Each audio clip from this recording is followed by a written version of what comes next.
quarter after, give them 10 minutes.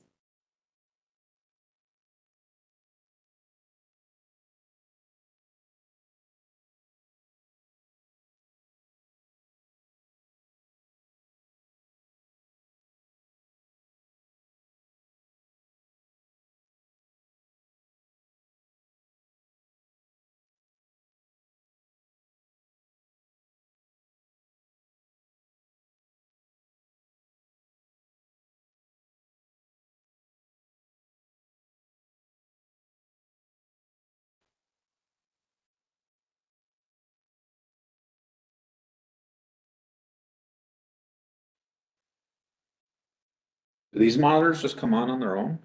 Or do you just have to, I've never done anything with them. this one didn't? That one's dead.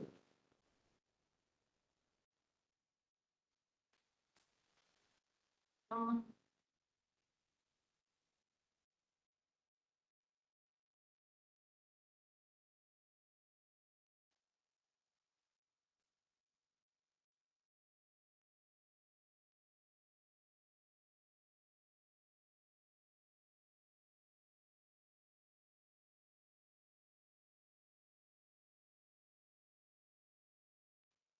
Does with people.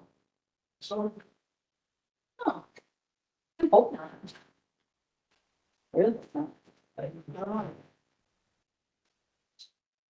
Just depends on how much the squeaky wheel go out and talk to all the neighbors.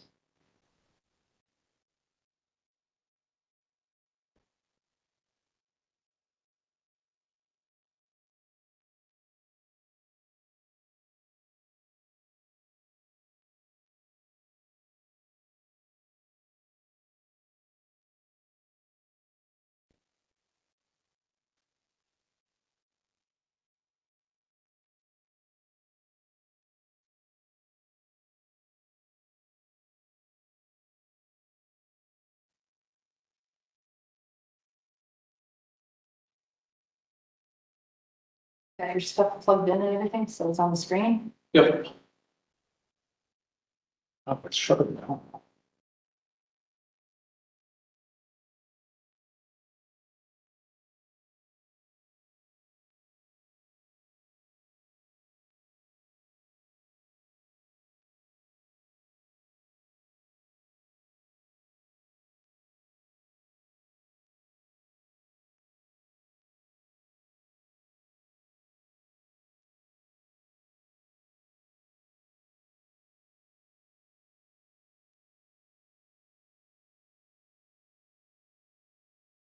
Nope, Like the main points, or does it actually, civic clerk. oh, you do it right in there? Yep, yeah, there's a button you hit to go to the minutes, and then it's got all your topics over here, and then you click through them. And this is where I gotta mark if everybody's present and voting. Mhm. I do that first. And then for all the topics that'll come up, motions, and who made the motion, seconded it, and if it was passed unanimously, all that's right in there. And every topic has a space, you can type stuff in. It's pretty handy.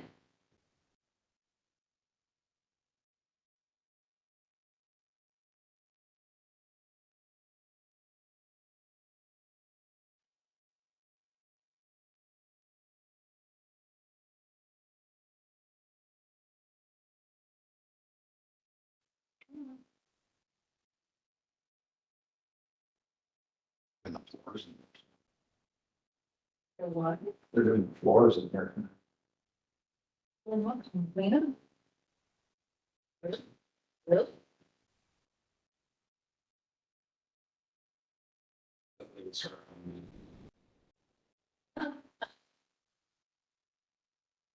That's all.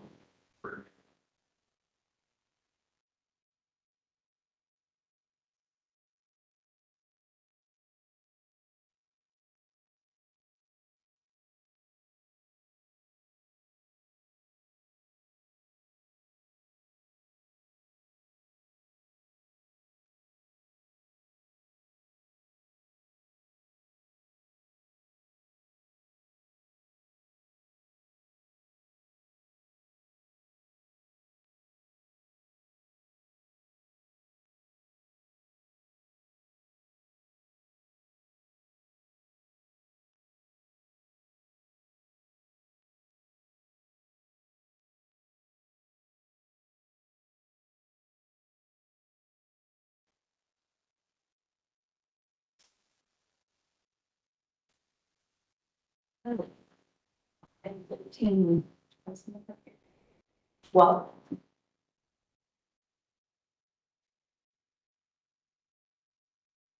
Ooh, I got a 5-star review on our Google Germantown residential yard waste facility. Great job, you got a 5-star review. Read review. For whatever reason, the yard waste facility on Google linked to me, Oh, so it gives me updates on if people ask questions or, ooh, people are great and courteous. There's our good review. it's good. And questions like, how much for a TV? Oh, we don't do that. Yeah. Who you should take? But they called it the recycling centers. Long. People are just, they think that's what it does. That's why they changed the name. If you just call it recycling center or something like that, then Yep. I think it's for taking the recycling. Not the case.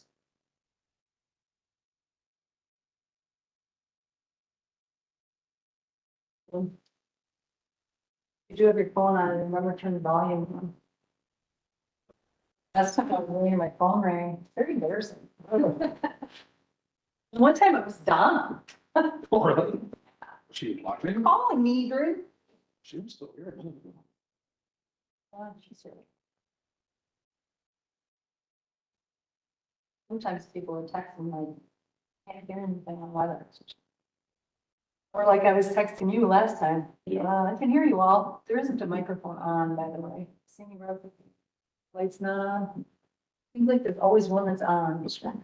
Is it on? I don't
Where's that button?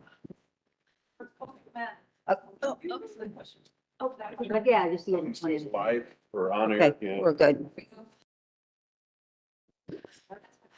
It is, are we ready? Oh, who turned it? It's 5:30 PM and we'll call this regular meeting of the Public Works and Highway Committee to order. Roll call shows all committee members are present. I'll entertain approval of the minutes from the 9th of January. Make a motion to approve the minutes as written. Second. Any comments or changes to the minutes? Hearing none, we'll vote. All in favor? Aye. Aye. Opposed? It's unanimous. Public comment is next, and I see we have lots of people in the audience that probably want to talk tonight. We're going to have you come, unless it's something unrelated to the agenda items. If you're here for mailboxes, we'll come up when we talk about mailboxes, if that's okay. And then if it's about tree trimming, we'll come up when we talk about tree trimming. If there's anything else that isn't an agenda item, I welcome you to come up to the microphone and speak now.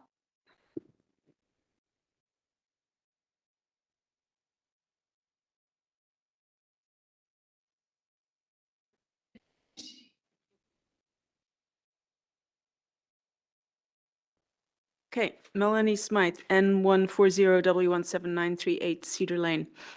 So I just wanted to say thank you very much to the engineering department for the summary report on all the activities. I think that's great, really useful.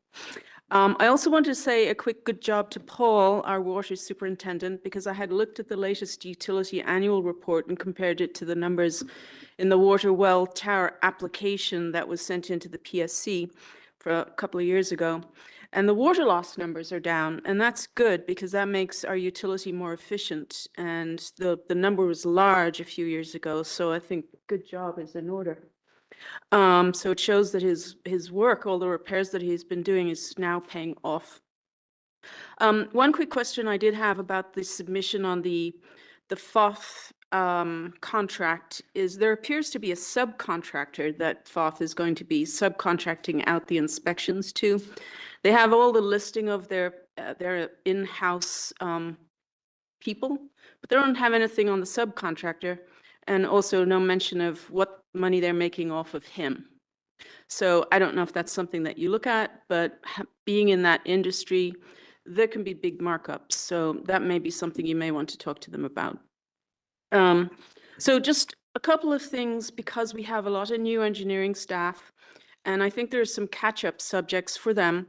One being the IGA, where water and sewer is being extended to Richfield. And just so you know that the vote, both at the village board level and at the village level, was pretty divided. It was close to 50-50. And so there are a lot of people who are not happy about what's going on with that IGA and the extension. And there are many people who are furious at the board for making the Holy Hill area really ugly, littered with hideous monoliths. And that's going to take a lot of time to maybe overcome, if at all.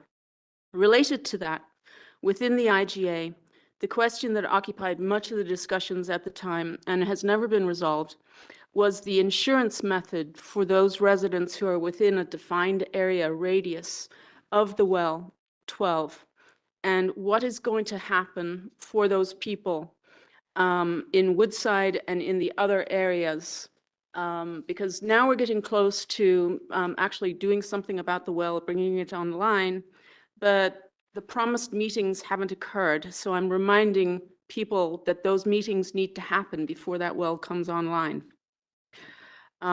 For the engineering people who are new, we don't want any more warehouse construction in the green areas north of Freistadt. The village has been co-opted by, in my opinion, by Washington County's plans for all of this industrial, commercial real estate. We actually need more people. We need more houses. We need more residents, because you see we have a limited number of residents in the area who can pay for utilities and sewer and things like that. And I'm sure the utilities would enjoy having actual paying customers. Warehouses don't really use a lot of water or sewer. Oops. One thing to consider, and this is probably a plan commission thing, is that when you're talking to developers, impact fees should be the first thing that's discussed.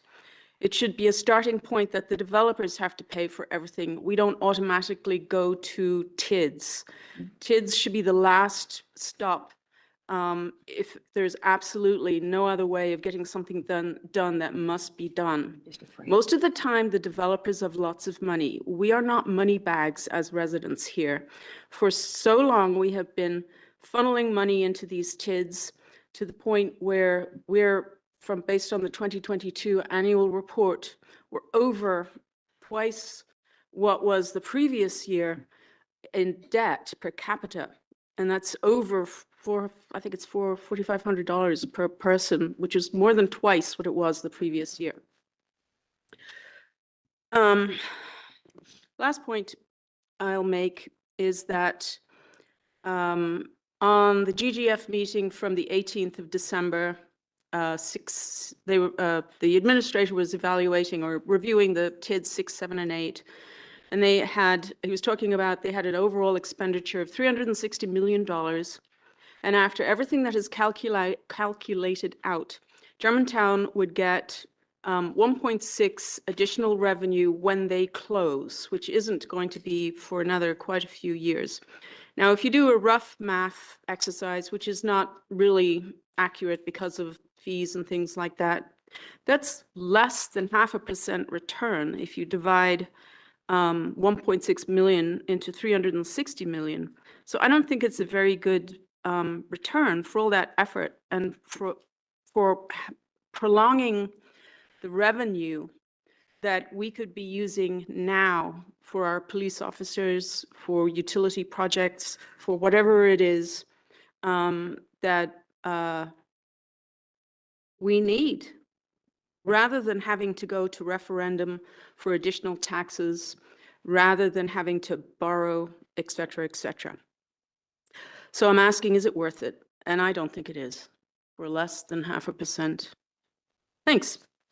Thank you. I'd like to remind our audience that we do have a 3-minute time for discussion. We don't care if you go a little bit over, but that is the policy. Anybody else to speak about something that's not on the agenda?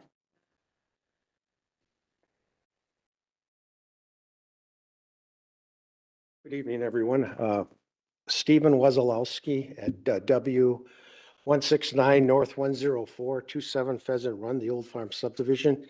And what I'm talking about, I don't believe is on the agenda. But again, I just wanted to point you in, on this little handout here, just as a reminder again. We had a meeting last week, our advisory sewer utility advisory committee met. And a question came up about there's $1.1 million in the 2024 budget. And that was, again, came up and said that's for the purchase of land on County Line Road for a new sewer lift station. So I'm assuming we're still hot and heavy trying to have the board and the village negotiate to purchase that land. Before Christmas, I did a presentation on other options. I just, again, when I look at the other handout that I gave you it's from the Ruckert and Milky report that they did for us just recently within the last year. And I don't know what we spent, how much we spent on this, but if you read through the whole report, it's quite interesting. And on the backside, I've got 2 stars next to an area that says there's a better alternative for future development to the west of Appleton Avenue and northwest along Appleton Avenue to route that sewage instead of bringing it all through Sewer Lift Station 6.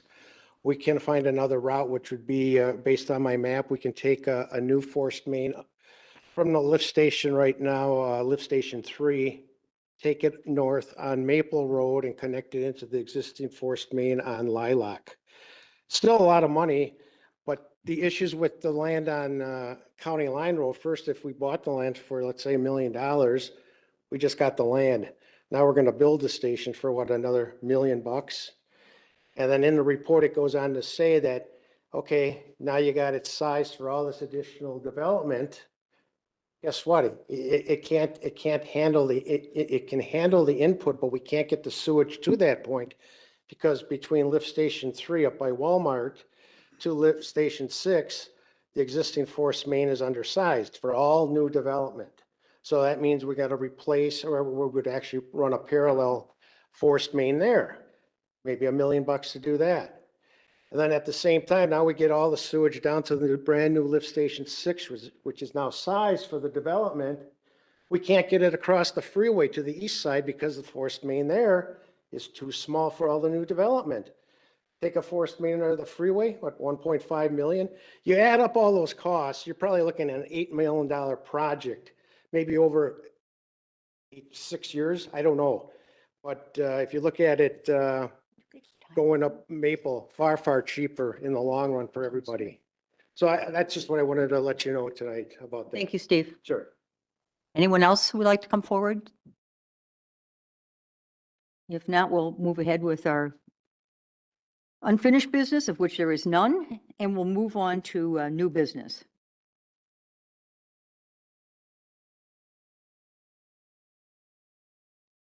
I'm going to make a motion to move item A to the bottom of the list. Make it a K or a J, rather. Yeah, Okay, after J, I guess. I'll second that. Matt, no, if there is a K? Yep, Yeah, there is a K. page 2. We'll do it after K. I'll second that. And Matt, we're typically, that's when we go through the director's report is at the end of the meeting. It's a nice wrap up to the meeting. So just thought we would do that instead. No, that makes sense. Okay. Any discussion on that? Hearing none, we'll vote. All in favor? Aye. Opposed? Okay, moving on to item B. Open PO to replace hydrants, valves, water service repairs, and water main breaks in 2024. So with this item, the water utilities requesting essentially authority to spend what is in our operating accounts for various types of emergency repairs that may happen over the course of the year. These accounts, as you can see in the write-up, are related to hydrant, valve assemblies, hardscape restoration, lateral repairs, and so on. And looking back on 2023, we used a handful of different vendors to cover services over those 3 accounts. This is typical every year, if I recall. Am I right? This is Yes. just a very kind of a blanket Yep, thing. it gives us the authority to go ahead and make emergency do it. repairs. Committee? I'll make a motion to contract services for the replacement of hydrants, lead, valve assembly, and hardscape restoration not to exceed $215,000 from account 5064-2000-531730 and account 50 Do I have a second? 7018-2330. Still doing the number. Also contract services for water lateral repair and hardscape restoration not to exceed $50,000 from account 5064-2000-531770. And contract is needed for the repair of water mains, gate valve repair, and hardscape restoration not to exceed $150,000 from account 5064-2000-553000 and account 506018-2480. Second, I think. Oh. Discussion. Again, typically this is every year. It's just kind of like almost a housekeeping measure. Yep. If there is no discussion, we'll vote. All in favor? Aye. Aye. Opposed? It's unanimous. Okay. Moving on to contract award for Tower 3 rehab construction and grant administration.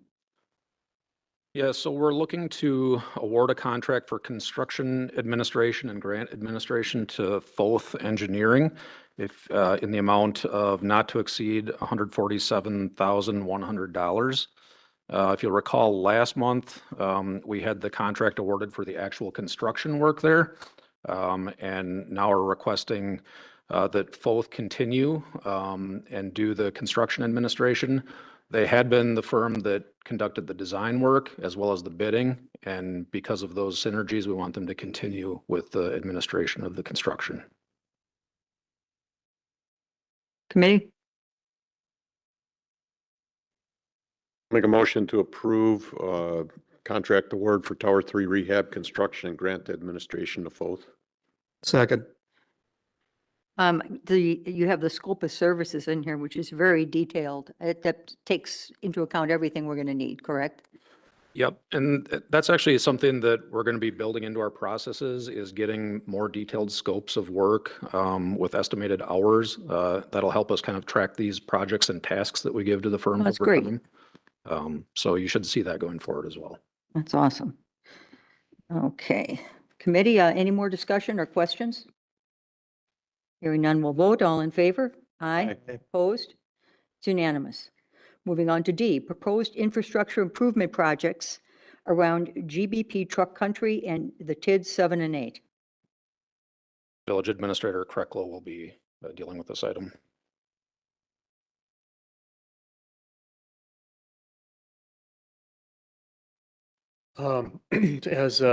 Take a look at the diagram, the map that's up here on the screen. You may recall that several months ago, we talked at the village board level about taking a look as there's construction being planned related to the Richfield IGA. Other projects in the area that are not directly related that we may want to consider at that time, completing at about that same time, as well as potential funding sources for those projects. And I'm going to walk through a few of those. I also handed out a spreadsheet that has the backup for some of the numbers that I'll be talking about. If we start on the top of the screen on Rockfield Road, there's two sections that are highlighted here. The first in red is a section of Rockfield Road where, as part of the IGA, the Village of Richfield will be extending water main down that road, and as part of that project, reconstructing the road. However, the IGA does not include reconstruction of Rockfield Road going east from Gateway Crossing, and it does not include water going east from Gateway Crossing to Goldendale, and it does not include sewer going west from Gateway Crossing to the end of Rockfield Road. So this is a good example of the types of projects that we're looking at. And what I have here is some more information on the cost that I'll go through first, and then I can talk about funding sources. So the estimated cost for reconstructing Rockfield Road, and I'm sure all of you are aware, it's in very bad shape. There is some part of it on the east side of the road that was repaved recently, but it was not a reconstruction, and that is not a long-term fix to that road. So going east from Gateway Crossing to Goldendale, the estimated cost for road reconstruction is about $1,380,000. Sewer is $880,000, and water is $540,000. So there we're looking at a total of about $2.5 to $3 million for that particular project. And that is something where with construction going on the western portion of that road, I think staff's recommendation would be that it be something that the village board seriously consider getting all of that work done on Rockfield Road from Gateway Crossing to the end of the road at the same time, or approximately the same time. And I should mention the sewer portion from Gateway Crossing going west would be approximately a $1 million project as well. The next item that I wanted to highlight is if you look on the chart, there's a green square near Highway 41 titled Lift Station. And this is a lift station that will be constructed as part of the Richfield intergovernmental agreement. Richfield will be paying the cost of that lift station. However, the village does have the option, if we would want to upsize that lift station or build it in a manner that would allow for upsizing in the future, we could do so at our own expense. And this would be, again, something as part of future planning efforts. The 2050 plan does anticipate some additional growth, north and to the east of this area. It would be much more cost effective to plan for that as part of this project coming up and look at potentially, putting in a deeper wet well or a larger wet well or constructing in a way there might be, you could expand an additional wet well in the future. But allowing for capacity increases in the future is something that I think, again, staff would recommend looking at it. That we don't have a good number on at this point. For the purposes of some other financial evaluation, TID cash flow analysis, I did put in a plug number of approximately $1 million, but it could be, likely would be significantly less than that, depending upon the approach that the village board would like to take. The next project is one that I think is no longer moot, or is no longer relevant, is moot at this point. And that is the potential construction of a frontage road from Rockfield Road to Holy Hill Road. And as the board is aware, we had some conversations with Green Bay Packaging related to that. And that was initially put in this analysis because it was a road that was included in the 2050 plan. And in some of the discussions, a frontage road along those lines. However, given the fact that that area is now controlled and planned for a single entity, it probably doesn't make sense to look at that any longer. So when we do the TID analysis, the estimated cost to construct that road of about $2.3 million, and then another $500,000 for a detention pond related to it. Those were in the TID analysis numbers, but their staff is no longer recommending that option. And I think it means that there's a little bit more cushion in the TID numbers. The next item moves in south of Holy Hill Road. And if you look again at the diagram, there is in a little bit darker shade of blue, a section called High Point Pass. That again is something that was anticipated in the 2050 plan, that there would be access from Holy Hill Road going south into the Freistadt district. This is also the area where the village board recently authorized staff to submit an application for a railroad crossing. If the village is ever to get a railroad crossing in this area, that would be the most likely location for it. There is currently a private railroad crossing at that site, and we're much more likely to get approval for a railroad crossing when we're talking about enhancing an existing crossing instead of something brand new. In addition, one of the factors into looking at this item at the current time is that there is an approved development from Truck Country in this area, and there's the issue of currently there's no public road on that dark blue spot. If the village does not create a public road, Truck Country will be requesting a private road in that area. And if that happens, then we would lose access to that site for the potential railroad crossing. So this is one where staff is recommending that we proceed in that direction. We do have cost estimate for that, and the road, it would cost about $1,080,000 for that segment.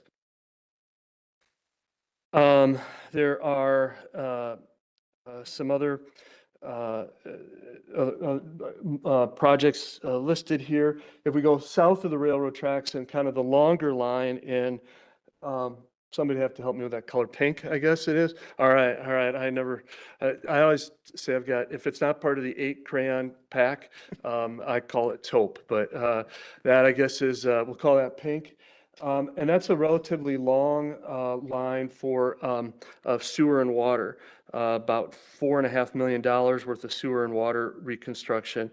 And that is something that will all be paid for by the village of Richfield as part of the Richfield project. one of the options that the board would have is to go ahead with, that's being designed in a way that will accommodate a road at some point in the future. The village board could decide, if you wanted to go that direction, to construct that road proactively. That would, estimated cost for that would be about a little over $3 million. And that's one that staff isn't particularly recommending, but it is an option for the village board if you'd like to look at that. Then that leaves the next area down on Freistadt Road. There will be work going on as in 2025 as part of the Richfield IGA. If you look on the diagram here, the section in kind of a gold color is the area where Richfield will be putting in sewer and water lines and reconstructing Freistadt Road for that area. That kind of leaves then the question in the purple going west from that point. The village could look at installing sewer and water going west towards the highway. There are some of the existing property owners have expressed an interest in getting access to water and sewer.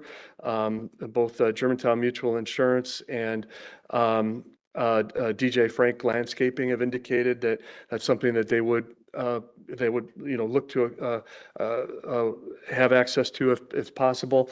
And in addition, Freistadt Road in that area is not in the best condition, and a reconstruction may be beneficial at that point. But going from that section west to the highway would be something that would be at village expense, and the total cost for that area would be about, again, in the $2.5 to $3 billion range. So there are some fairly large projects and obviously very somewhat expensive projects that are out there.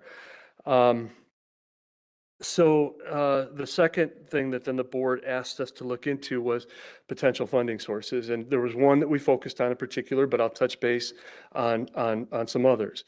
One option that's always available to the board is to pay for this out of our regular capital budgeting process. We don't have cash available to do these, so it would involve additional borrowing, and then that borrowing would go on the property tax levy and directly impact residential property tax bills. So if the board decided to do any of these projects and fund them that way, that's something we would borrow in 2025. In 2026, residents would see an increase in their property tax bill as a result of that.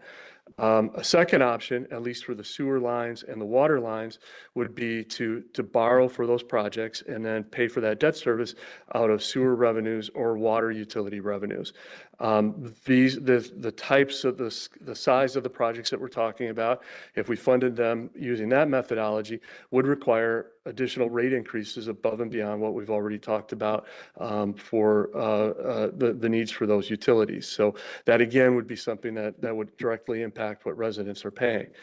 The third option, and the one that we've focused on primarily, is to utilize existing tax increment districts to pay for any projects that the village board would like to pursue in that area.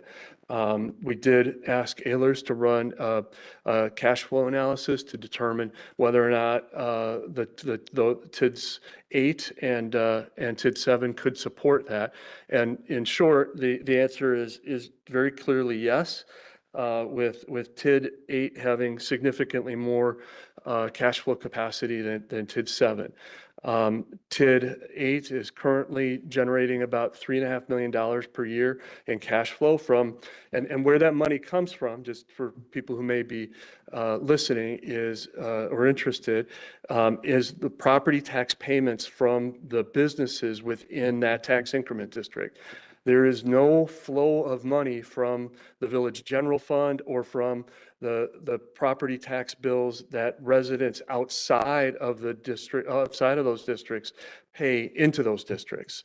All of the money that's spent on the tax increment districts comes from the property tax bills from the businesses, the property owners within those districts. So there is cash flow available within TID 8. To pay for projects as well as TID 7.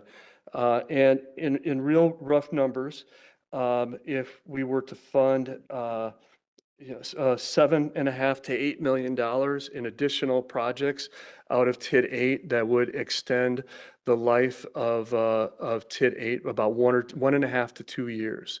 So if you just think about it, the math is pretty straightforward.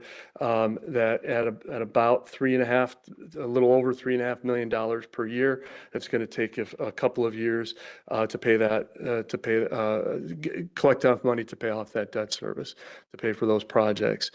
TID 7 brings in about $1 million a year, and if we funded about $3 million worth of projects, it would extend the life of TID 7 another 3 to 4 years.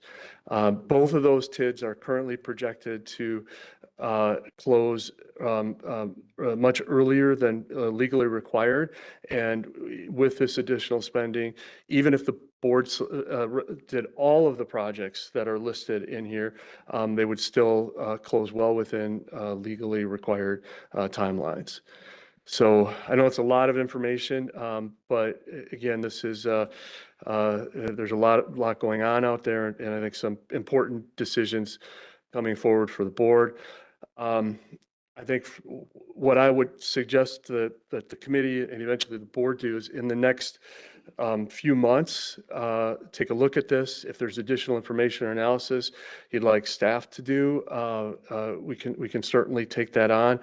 But I think we would want to, if there are any pieces of this that the board would like to do, I'd recommend that we try to get design and bid documents done by September, so it can be coordinated with the Richfield projects. So that if Rockfield Road gets torn up and there's construction there, it gets torn up once, and all of the work is coordinated and done at the same time. Same thing down on Freistadt Road. So I think that covers everything wanted to discuss, and happy to answer any questions with the help of Matt and Kevin and the others. The way you have the projects listed here, Steve, is that order of priority? Obviously, the Rockfield Road is, or all three of these top projects you would like to see get done at the same time? You know, it's actually in order from north to south. But Rockfield Road, I would suggest is the top priority, and I would say Freistadt Road, and then that small section of frontage road by the railroad crossing would be the other two top priorities. Committee, questions? I'm sure we have them. I have another one while they're thinking of their questions. If we take these out of TID 7 and 8, how will that affect debt service to taxpayers? We probably don't have that top of our head, but it'd be something I'd like to know. It would not affect debt service to taxpayers at all. Going off, so it stays the same. What the property taxpayers are paying would stay the same.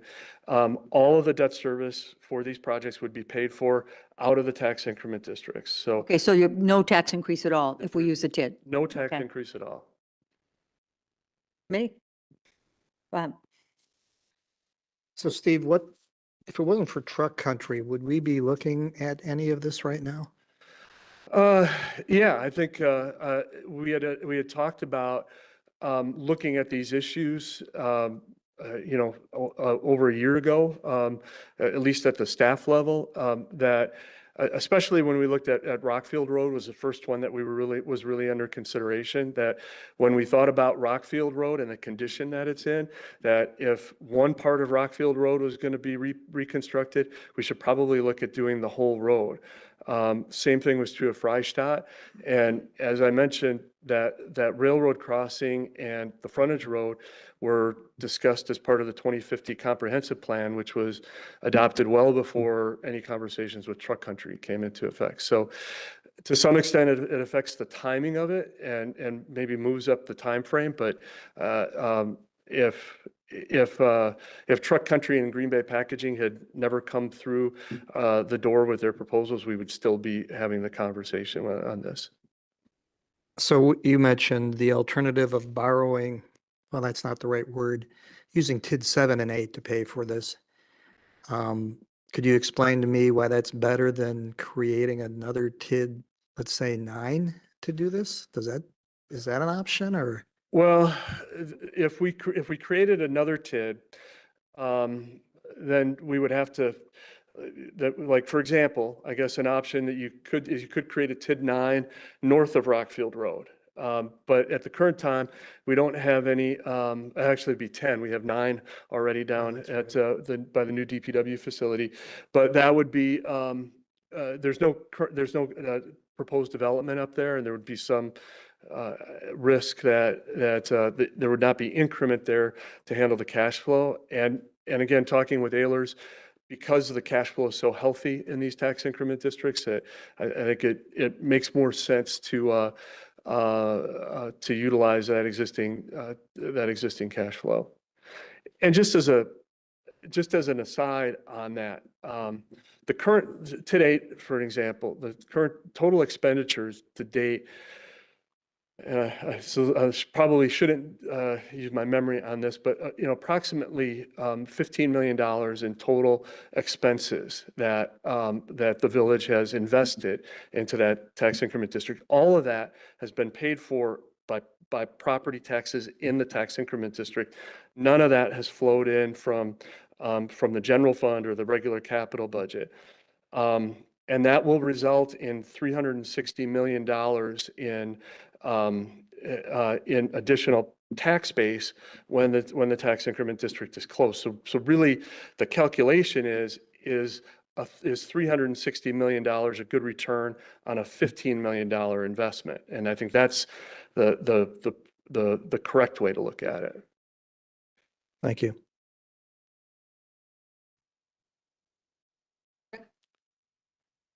Yeah, just a couple of questions. I mean, I agree if Rockfield Road is getting redone, we do the whole thing all the way to Goldendale Road. That would just make sense at that time.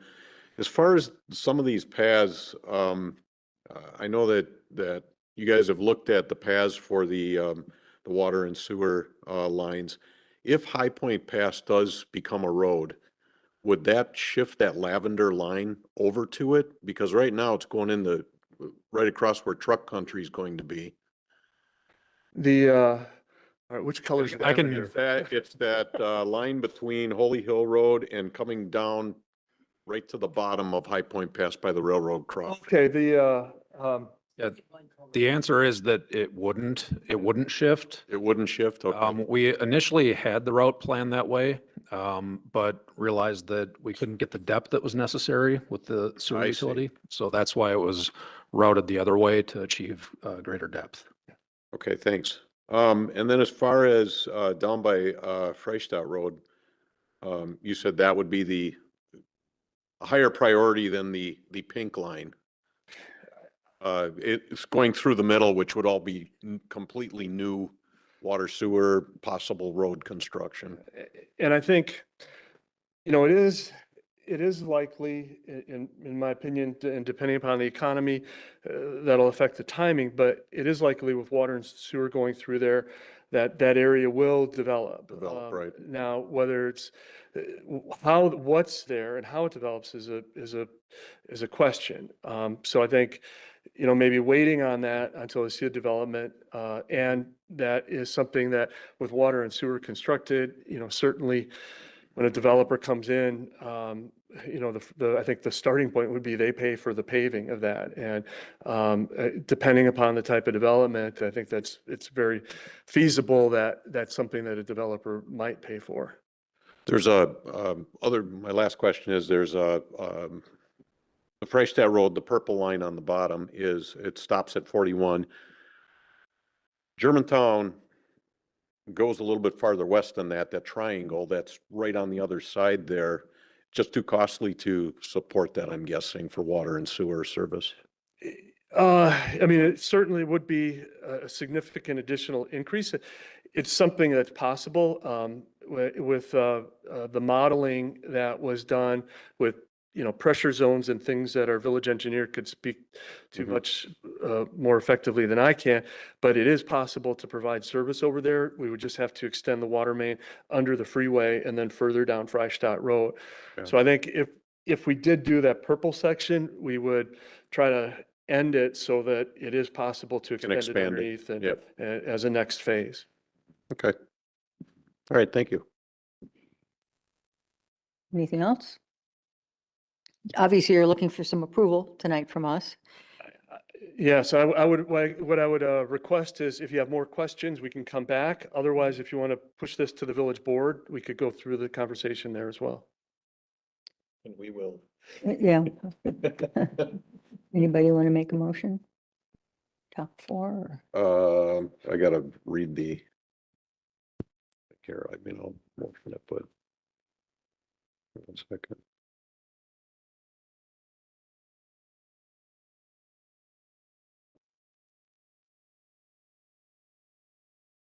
I'll make a motion to proceed with the proposed improvements and forward it to the village board with a positive recommendation as presented. I'll second that. I'm sure the village board will have some significant interest as well, so. um, I personally was gonna look at the first four. I was gonna just look at the first four, but I can accept what we have without making any changes or amendments. I think you're right. It's going to, It's gonna- it's going to have a lot of discussion at the village board level as well. So pushing it forward. It's the right thing. Keep it moving. Any other comments or discussion? Hearing none, we'll vote. All in favor? Aye. Aye. Opposed? One in opposition. All right, thank you. Thank you, Steve. Are you taking public input? On this? Come on up. You want to wait for the village board? Wouldn't you, it make more sense to wait for the village board because you're a village board trustee. That's the usual way it works, but I was just wondering, is it? Jan Miller, W151N10297. Apparently you have a guide that explains all of the different colors that you have on the dais, and it was not included in the packet. I don't have the have chart. okay. Part of the map. You're talking about the map? It- The Where, map that was on, it was the map that was on the. I have the map, did you get, What we had was what you saw up there, the map, that's it? the guide. Yeah, the red and the purple and the, None of the numbers? we have numbers. Okay, it wasn't in the packet, right? It was Passed out right before the meeting. I'm Okay, sure you can get that from Steve. and it should be online, right? I wouldn't know. I just got them tonight. It'd be at the village board meeting for sure. Well, yeah, Okay, it would have been nice to follow along tonight. Thank you. Thank you. Moving on to E, contract award, 2024 water main relay project design. so with this, we packaged up the 2024 water main relay projects and a study that we were going to do and did a little RFP and got proposals from 3 consultants to do the design for the 2 projects and the study for the 3rd. We received, we solicited 4 and received 3 proposals. Kapoor was the low bid at $89,441. And we're requesting that the contract for the 2 design projects and the study be awarded to them. Me? It's quite a difference. It is, and we had some conversations with Kapoor, and it's a firm that hasn't been used a lot in the village recently, but does have some history here, but is used in other places. Village engineer is familiar with them from Mequon, so we're comfortable with the level of service we expect to get out of them. Yeah, I have no problem with Kapoor.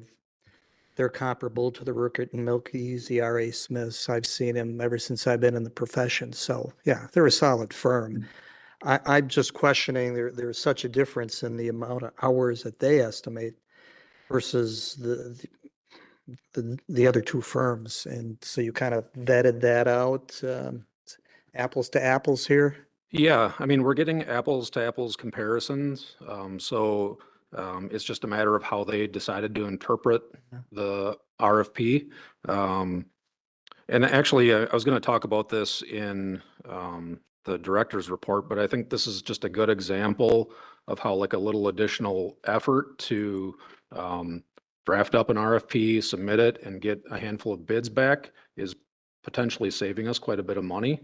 R.A. Smith is a firm we do quite a bit of work with, and may, under different circumstances, have been recommended for award here. So this type of effort in bidding, and it's possible we still see some variability from time to time, but I think it's a good way to proceed going forward and realize some of the savings that the committee and the board is looking for in terms of engineering consulting fees. I think maybe you hit on it, Matt, that they haven't done much work here in the past and they're real aggressive now. They want to make Way to some get in. inroads here. Yeah. Yep. No, they're good for them. They're comparable to the other two. We have a motion. Can I have one? I'll make a motion to enter into a contract with Kapoor for survey and design work for the 2024 water utility relay projects. I'll second that. Further questions or discussion? All in favor? Aye. Aye. Opposed? It's unanimous. Moving on to F, status of the current tree trimming contract. Do you want me to go first, or? Yeah, let us know where we're at and then we'll take comments. Okay, so the history on this is that the contract with Crawford Tree and Landscape was approved by the village board back in November of 2023. The majority of the work is complete, approximately 90% of the work, with 10% remaining. What that equates to is about 15 to 20 trees that haven't been trimmed yet. There was a lot of response or concerns about the performance of the contractor, which resulted in a pause in the project. So for the last handful of weeks, 4 or so weeks, we haven't conducted any work. And I think my impression of the response is that most of the complaints and concerns were centered around like how balanced the trees looked, and some of the trimming appeared to be uneven. I did include for the committee a memo from our tree consultant, Wachtel, and I asked them just to evaluate the performance of the contractor, which again is Crawford Tree and Landscape, based on what was given. And they basically said that, yeah, they followed the spec as it was written. What I think is different and what we should understand going forward is that they were really like tree focused, like what was best for the tree, and then what did the village want to accomplish in terms of clearing branches from the right of way. So the way the consultant explained the cuts is that they would typically make one large cut on a tree, and then best care for the tree is to wait a number of years until the wound from that cut heals and go around and do the other side. But in the meantime, that does result in 5 or 6 or maybe more, depending on our trimming cycle, years of the tree looking unbalanced. So I think we acknowledge that and would request that we continue and finish out this contract, trying to take a more balanced approach to trimming the remaining trees. Audience, who would like to come up first? I'll go first. I'm sure you've all submitted your paperwork and all of that too. Yes. Okay, thank you. Sandy PA N101 W17618 Misty Morning Way. There's about 16 trees left, I believe, in our subdivision. The problem is how it was explained to me by Mr. Anderson, is they're not expecting to get back for probably at least 10 years. And so rather than do the village code, which is 14 feet above the street surface, they are doing 18 feet above the street surface, which makes the trees look even more uneven. The other issue is we have a very wide street. This is a minor road. This isn't a major road. This is a suburban subdivision. And we have a very wide street compared to most subdivisions. And the majority of our trees are placed to the middle, to the far back of where a sidewalk would be.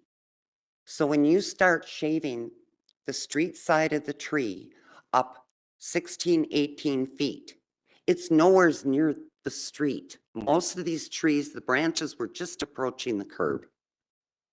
And so it looks horrendous. Now, I don't want to dwell on the past, but I will say that Christmas Day, we had someone chase us down, and they appreciated my presentation to the board in, I think it was November. They saw it on the video. And every day when I walk my dogs, I'm just heartsick. I'm really heartsick. Our subdivision is a conservancy. Most of us were maintaining our trees. We have them done every 5 years. Moving forward, I would like to see a citizens advocacy committee. I feel homeowners associations should be contacted to see if they want to take it on and pay for it.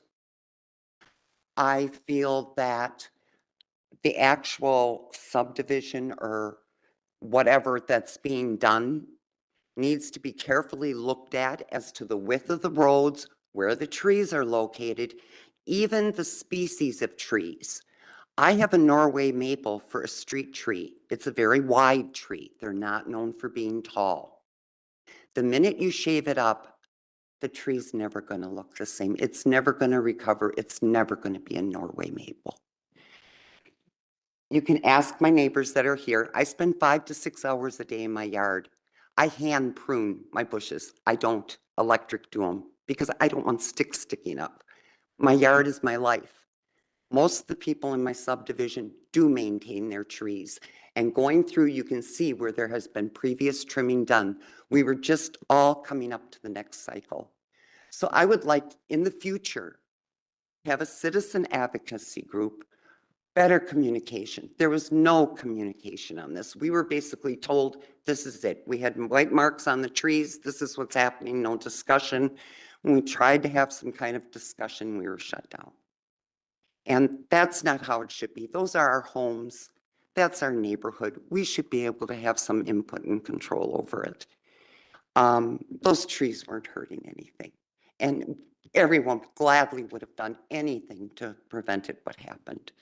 And I guess that's all I have to say, other than I'd be happy to sit on a citizens advocacy committee.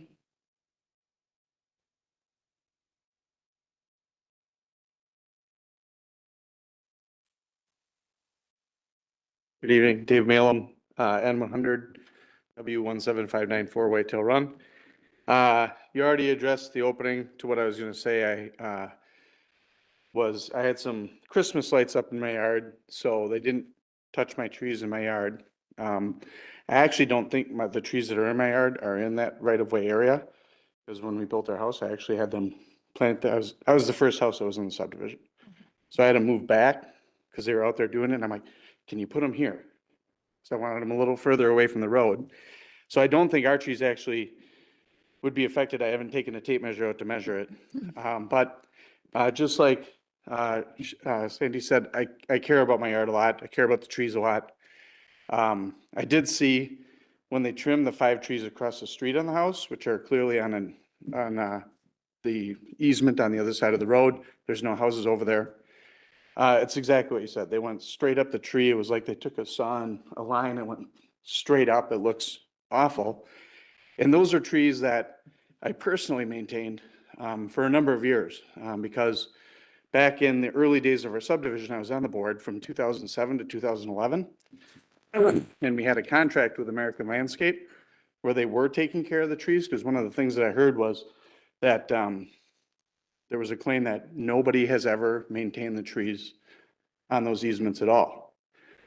And my name's the one that's on the contract with American Landscape from 2007 to 2014, when they were maintaining those street trees. We were doing it as a subdivision, not as somebody else coming in. It was part of our our dues to our subdivision. When 2014 passed, the current board does not have a contract in place where they're maintaining them. So we're talking about the time from 2014 to now that maybe some of them have become overgrown a little bit. I went over those trees across the street. I thinned them out. I took off all the low branches that I considered headbangers, or when you're mowing your lawn that somebody would hit their head on them, which kept them up off the street far enough that cars could get through and do all those I put mulch over there. The moral of the story is, I was taking care of things that weren't even mine because I cared about what my property looked like and what somebody in my yard sees when they look out across the street, what it looks like. And those trees across the street don't look like trees anymore. The proposal I have is very similar to what was just said. Since mine weren't done, I would like to have some say if they're going to come and do them, what they take, what branches they take. I've actually already marked the branches that I think would bring it into compliance at 14 feet. I didn't put what it would be up to 18 feet, but I also went around the tree rather than just going up straight one side. I've always thinned the trees out across the street, the ones in my front yard, the ones in my backyard, just so wind can get through them. And I think that more control needs to be given to the subdivision or the homeowners to either be allowed to maintain the trees themselves or at least have some say instead of having somebody come in and just start removing branches. I do realize that you have to be in compliance with codes so that cars can get through and do what they have to do. But to do it the way that it was done, I think is wrong. And somebody needs to come in and say that if you take this branch, this branch, this branch, the tree is going to be in compliance with what your code is. And then everybody's happy because there's say, and that takes more time. That means that tree trimmer is going to have to talk to homeowners and it's going to take more time to do the job. But sometimes taking more time means you're just doing it right. Thank you. Thank you for coming up forward.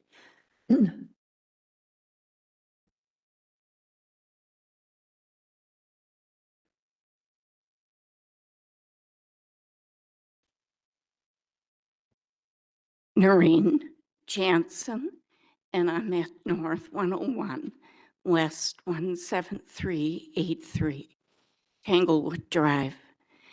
And I spoke early on this because we have lived in our home for 18 years. During that time, we are responsible and caring homeowners, and we have maintained those trees by using Save-A-Tree. They're arborists. It has cost us some money, but we're accountable because we care. The trees that are on the property, 2 of them that are a big concern are the ash trees, and they have been treated for the disease. We just treated them. So at this point, we're concerned that the length of time our husband and I might have left, the village would not have the financial means to continue to even treat those 2 trees for the disease.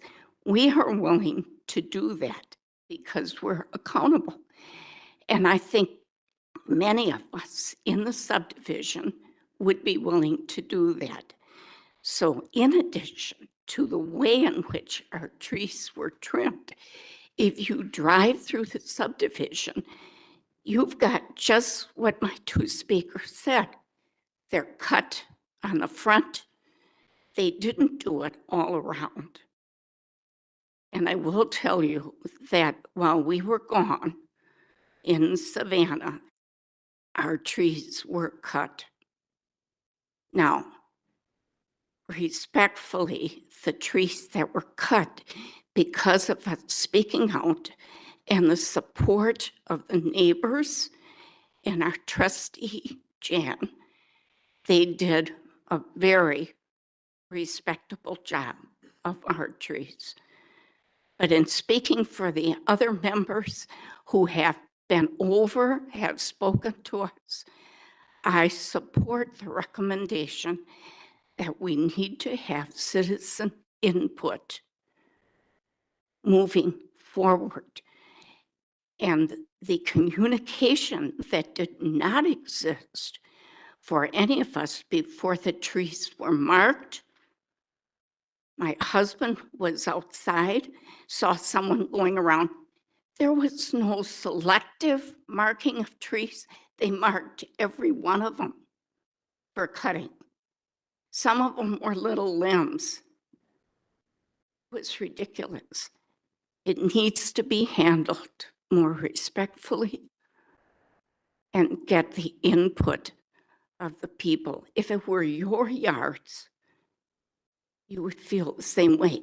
And then to be reminded and told, we don't own those trees, the village does, so we have no right. What about the land? Maybe we should have known that before we bought the property. Please allow citizen input. Thank you. Thank you for coming forward.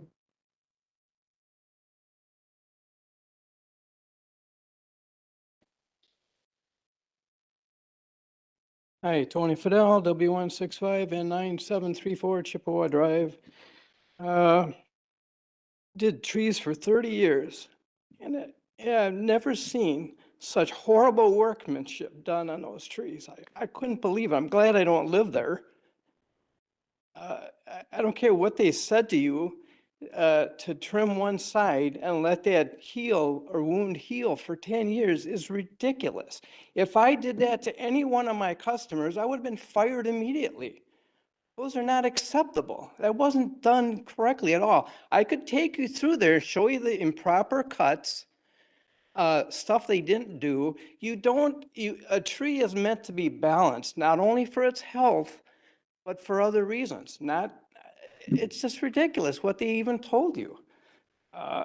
I'm just shocked. They had it on next door and it was removed because it got to be controversial, because I proved the guy wrong, the guy that you guys hired. I don't understand why our city even hires tree services that aren't certified, while Crawford is. You've hired other services that aren't even certified. Why aren't we doing it ourselves then?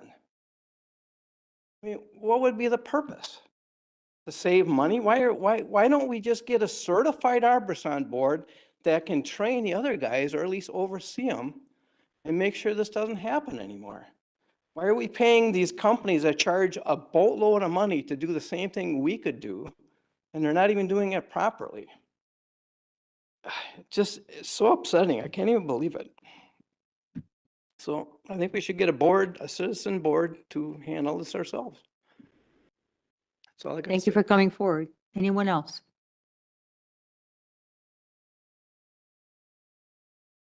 Good evening, all. Good evening, all. John PA, N101 W17618 Misty Morning Way, Germantown.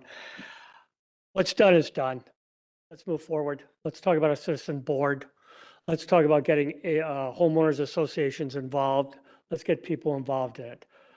My only ask, my only suggestion or request is the trees that have not been trimmed, can we guarantee that they will meet the code, the village code of 17.60 with section 6A?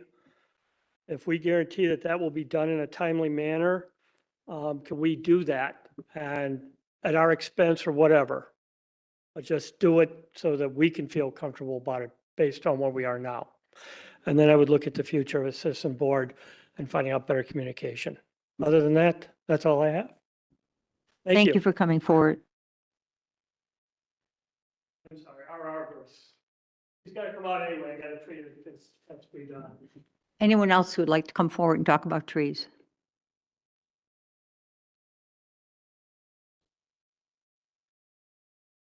Deb, I'll give you my address. Jan Miller, W151N10297. I am trustee for District 4, and it's like deja vu. in the spring of 2023, we had residents calling me. I don't mind being called. I try to forward the people to DPW or wherever they need to talk to. But it was discussed that the communication be improved about doing tree trimming, and in the case in the spring of 2023, it was tree planting. There was no notice. All of a sudden, people were coming with the spray cans and putting dots where a tree is supposed to be, and that was based on the GIS system. So I had very adamant and concerned residents that take care of their trees and their property and their yard, like Sandy PA does, and all the rest of them that have spoke here, to maintain their yards to be beautiful. I mean, there are people that really, really love gardening. So how can, it was talked about, how can we possibly give these residents notice?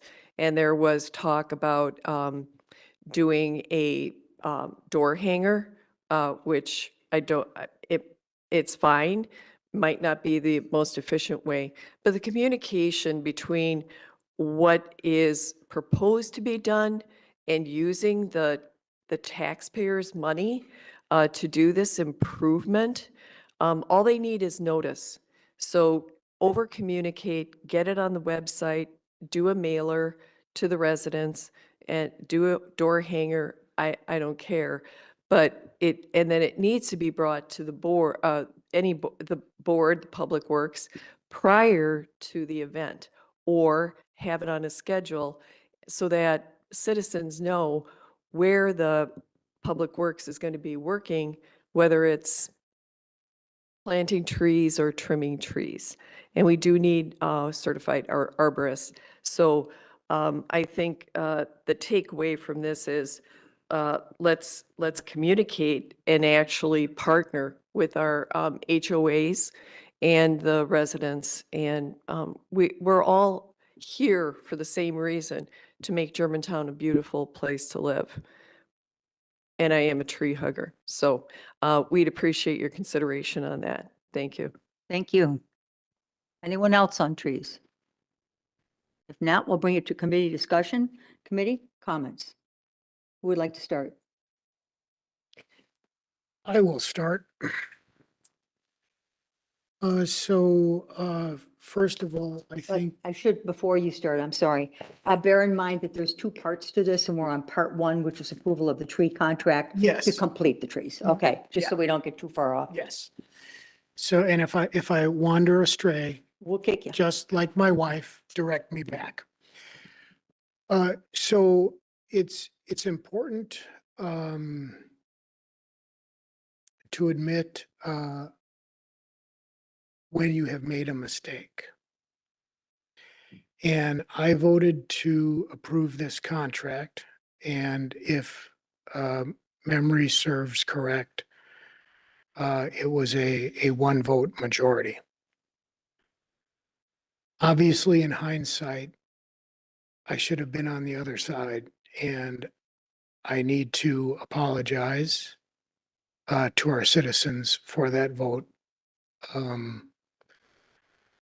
because this should have been handled in a different manner. And so I apologize for that. Secondly, I want to thank the people that came forward for rational and conductive ideas instead of placing blame, looking to solve a problem which I think vexes us all. And additionally, the problem of getting our citizens involved in our local government, which I think we need at all levels. Personally, the contract is 90% complete, but we have the residents stepping up and saying they will pay for it to to village standards. I would be foolish not to take them up on that offer. I think it's an excellent suggestion. I also wholly back the idea of working with our citizens and figuring out if there's some way that we can't do this by HOA. Obviously, house by house is a logistical nightmare, and we cannot do that. But I am hopeful that we can take some of these suggestions and work with our residents who obviously care very deeply about our village and come to some conclusion, as was said, to move forward from where we are today. Thank you. Rick?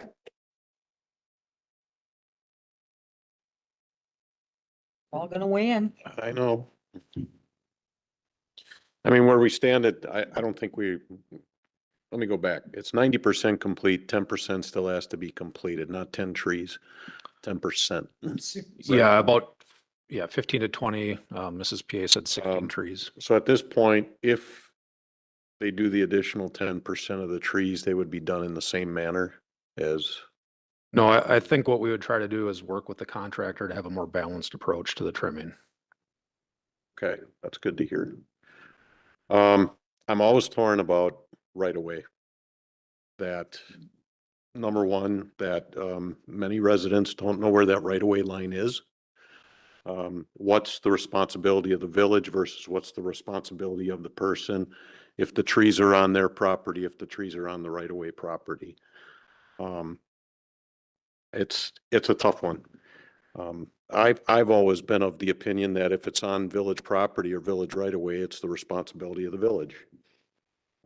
And that's the stark truth of it. Now, if there is some HOAs that want to take care of those trees within there, yeah, we can do that. I caution you that every time that we make exceptions like this, that becomes a problem. And that's where I'm torn, because I agree that your community, your HOA have been taking care of these trees. They've done a very nice job of it. We weren't aware of that, obviously, completely. And that's where the issue comes in. And maybe we can do agreement by agreement, but again, that gets a little tricky. That gets real tricky. So I'm just not sure about this. I would like to go forward with the last 10% of this. Now, we can talk about the next agenda item a little bit farther, but I think we need to wrap this one up first. Any thoughts, Bob? It's on the contract specifically to complete it. Well, yeah, let's complete it instead of having it hanging out there. Who's the contractor doing the work? It's Crawford Tree and Landscape. Okay, how does Wachtell figure into this and at all? Well, they act as the village forester and a consultant for us, and they helped us develop the specification for the contract. Okay, Wachtell, I assume, is certified? Yeah. Okay. Yeah, Crawford, as is Crawford. as is Crawford. Okay, so we got two certified arborists, I'll call them, doing the work. Yes. Okay. I'm just trying to understand the mechanics of this thing, just to see how this all plays out. So every year we've been doing this. It's kind of unfair for you not being here every year. Well, Scott is here, and if we want to speak about previous years, he can come up and address that. I would say that it's definitely a goal of the village to have a routine program to maintain trees. So we're doing this on a regular cycle. I think that will help with some of the issues that we've talked about in terms of understanding right of way and that sort of thing. But because, maintenance on these trees wasn't done at a very frequent pace, it led to some of the confusion, I think. So it's a reoccurring cycle. It's not that we've gone out there and we've seen some trees that are where the branches are what's the term, head bumpers or something like that, or a hazard to traffic. It's not where we're specifically identifying those trees. It's just, we did these trees 5 years ago. We're probably ready to do them now. We get out there and it's like, no, this looks all right. We don't have to touch this one. Is it, Maybe Scott can tell us what the program is. that's what I'm leading and up what to. it was. Has it changed? And give us a little history. Yeah, thank you. I'm going to start by saying I have so many things that I've heard tonight and so many things that I wish I could say, but I'm not going to take everybody's time. I'd love to talk to everybody in the room again. But as far as the history goes, again, the village of Germantown for a long time, worked here 23 years. We have maintained main thoroughfares, Pilgrim Road. Pilgrim Road, there was a little document sent out by some of the members. Pilgrim Road was just trimmed 2 or 3 years ago, raised up street trees. Again, keeping that clearance. We did do a planting in Meadow Creek Crossing earlier this year. Again, due to emerald ash borer, we hadn't been planting trees in subdivisions for years. We've been planting them on main thoroughfares in parks and around our buildings. Those that have been on the committee, you've heard me say that for the last 4 years. You heard Jay say it before, time and time again. I get calls in my office. I get emails. When are we coming back to plant trees in front of my house in Old Farm that you took down 4 years ago, 5 years ago, 6 years ago? We hadn't had the funding. We had been catching up around our buildings. 2023 was the first year that we ever took residential street tree trimming or pruning. I'm sorry, not pruning, planting back into neighborhoods again. I've worked here 23 years. First time in 23 years that we've planted trees in residential neighborhoods. Again, planting trees in right-of-ways, and we did have, as a point of clarification, there was a discrepancy within our GIS system. Future planting sites or vacant planting sites in which a tree previously existed.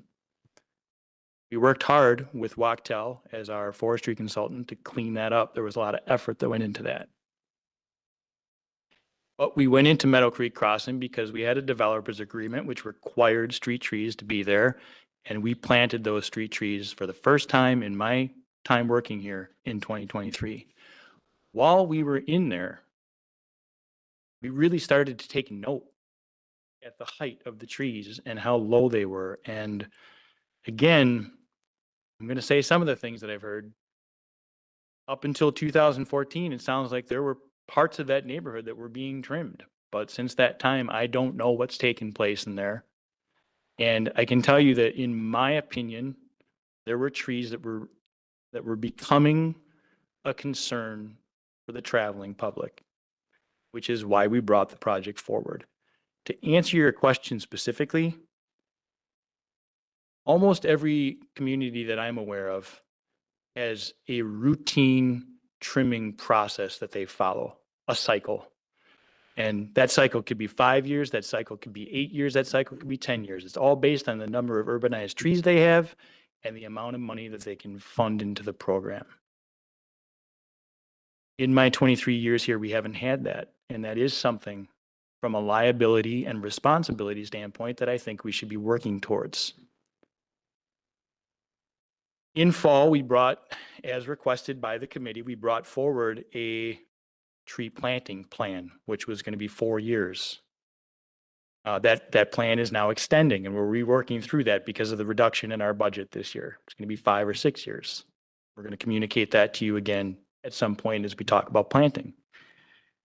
We also promised you when we talked about this project that we had said that we had remaining funds in 2023 that we wanted to utilize in a good manner and in a responsible manner. And that's why we were bringing the pruning forward. But we did also promise you that we were going to bring a tree pruning plan forward, which we will work with Nathan and Wachtell to develop over the course of this year.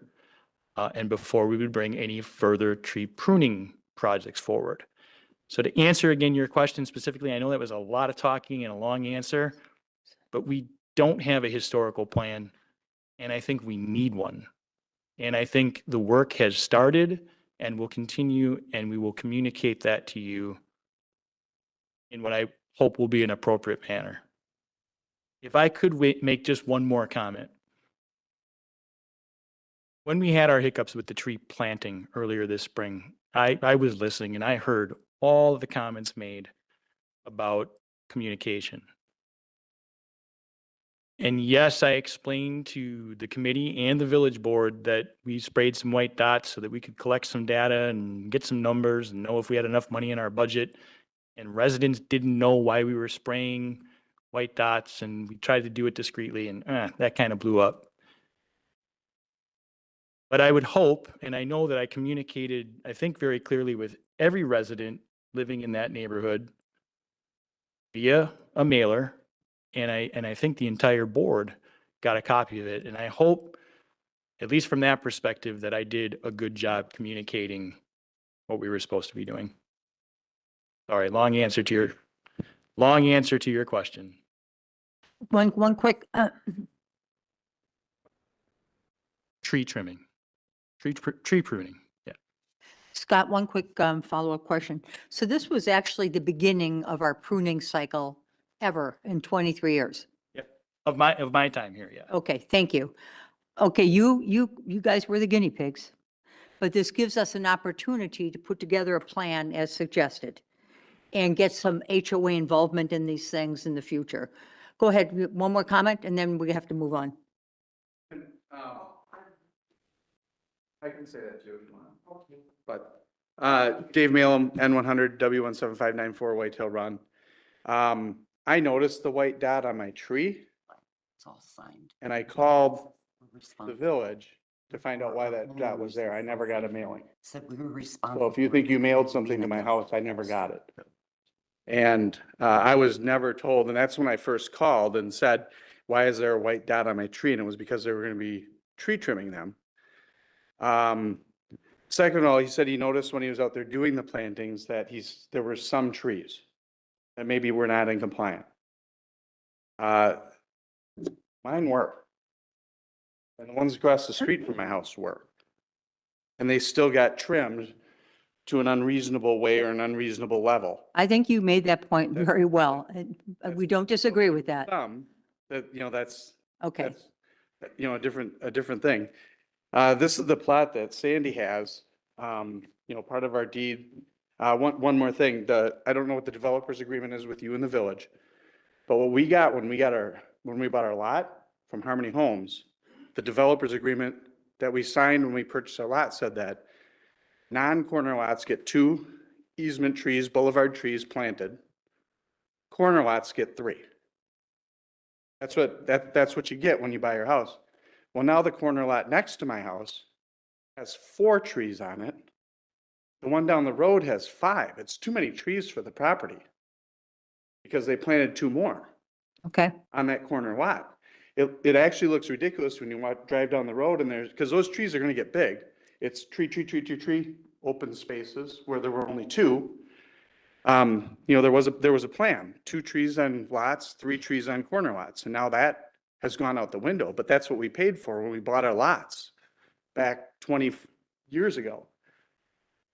So they came and planted more boulevard trees than what's in our agreement when I bought my property. This is what I signed.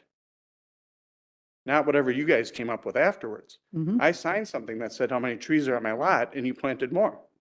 Can I make a comment real quick? And this also said landscape trees within the easement of the development shall be maintained by the owners of the lots of the easement is plotted.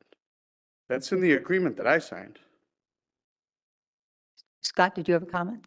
I do. And again, Trustee Miller, you referenced this. There's a lot of confusion between right-of-way and easements and maintenance and all that stuff.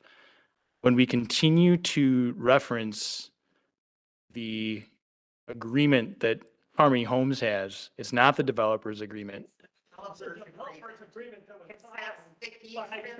Our responsibility. Please, excuse me, can we please be civil? Scott? The agreement that you're referencing, if I understand correctly, and somebody I'll go ahead and let you guys answer. At any point in the agreement that you're talking about, does it say at the very end, does it talk about federal regulations and state regulations and local ordinances? And that's the only point I'm going to make with the document that they keep. Okay, now referencing. we're getting, thank you, Scott. We're getting very off topic here. I don't want to hear about how many trees everybody has. That's not this agenda item. That's not on the agenda tonight. What is on the agenda is, do we move forward with the 10% remaining on this contract? Do I have a motion? Make a motion to move forward with the additional 10%. Second. Any further discussion on that specific topic? I will discuss, and this is for Matt and Scott. I think we should move forward with this, but I think that arborist had better be standing under that tree that's going to be trimmed, or whoever that person is, so we have a little bit more control, if you agree with that. Because I don't want to hear that, the same thing we're hearing now. So for the remaining trees, if we could just make sure that this contract is fulfilled, but that the arborist is on site there. Yeah, Did not perform what the bid sheet says, not by any means. well, I'm sorry, I'm sorry. I'm sorry, you do not have the floor. We have the floor at this point in time, okay? We've heard from all you. We know the concerns. Unfortunately, and we'll get onto this in the next agenda topic, but for this is only about the contract. Just one point of clarification for your concern, trustee Kaminsky.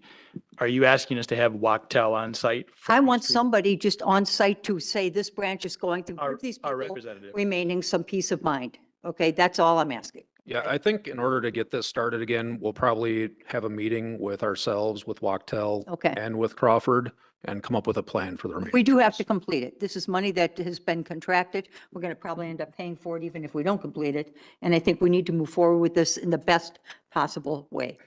Any more discussion from us? Hearing none, we'll vote. All in favor? Aye. Aye. Opposed? One in opposition. Okay, moving on to tree trimming discussion for what we're going to do in the future. All right, so recognizing that there are issues and concerns with the way tree trimming is being conducted, I thought it would be worthwhile, as did Chairwoman Kaminsky, to talk about the existing ordinance and then some options that are available for the committee and the board to consider. So in doing research, and Scott alluded to this, that the way we're conducting maintenance is by far and away the most common way that municipalities care for the right-of-way and street trees. So because they do exist in the right-of-way, and I acknowledge the concerns about communication, and, we'll do additional steps in the future to address that. And I've heard some talk about a tree board or citizen input. There's actually provisions in the existing ordinance that we could better utilize and have some of that effect. So we wouldn't really need to change anything to do that. But so essentially with the current policy, the trees are in the village right of way. The village has the obligation to maintain them in a way that keeps vision clear for the traveling public. And we are looking to establish a system to do that we will bring forward if the policy remains as it is in the coming months here.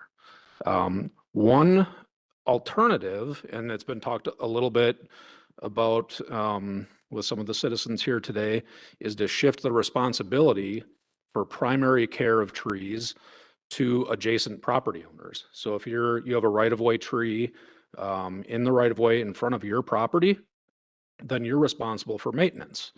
There are a handful of municipalities that do work this way, but it's worth noting a few things about what that would mean. The first is that, there's probably homeowners, adjacent property owners that are not paying for those trees to be maintained.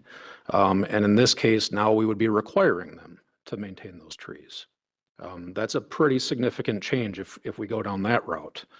And in the end, the village still holds the liability for what happens with those trees.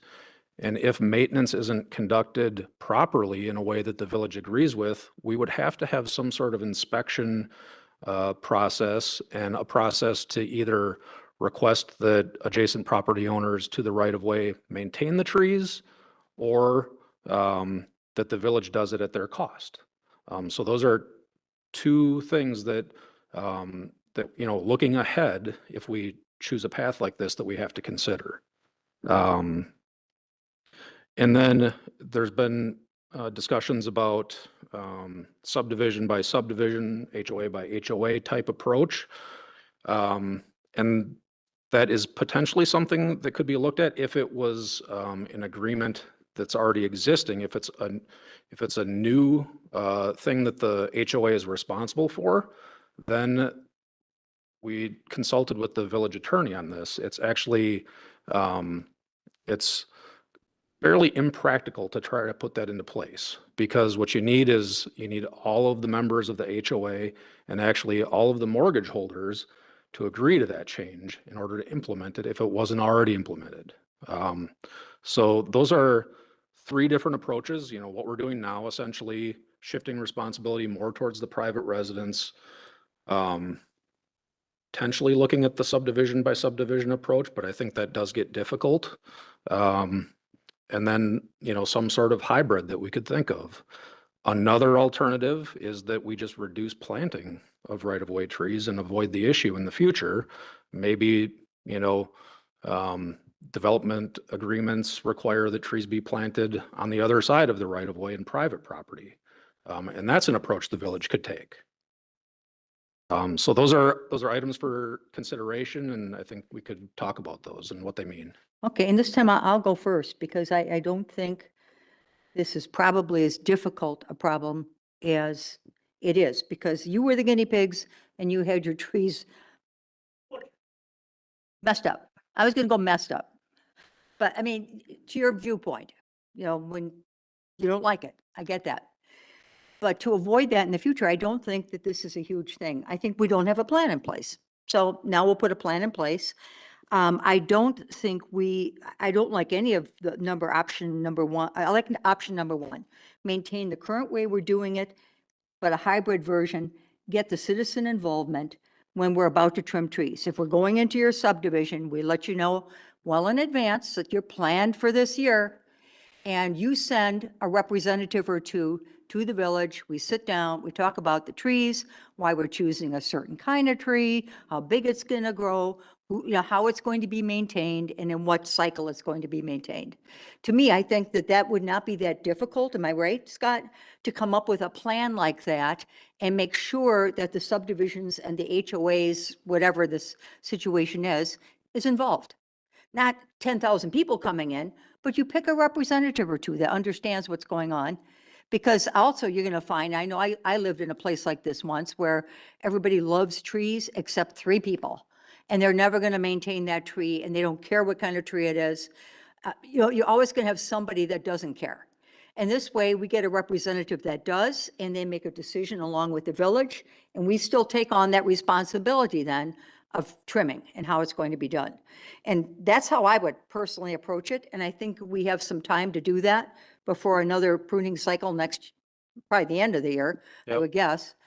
We're in the process of developing that plan with Wachtell right now. And I agree. I think it should be one thing I've learned, and I won't speak for Scott, but he's been in the community much longer than I have. I'm on week 5 here. But that folks are very passionate about their trees. And because of that, I think it warrants extra consideration and time for them to understand what the plan is, process the plan, and have a time to respond to it. And I think all of that exists in the existing ordinance, but it's just that we may need to enhance how the village is implementing the ordinance. And I think as we move forward, you can determine the involvement of people or representative that might want to come in and be a part of this. I think I will leave that in your capable hands of Public Works.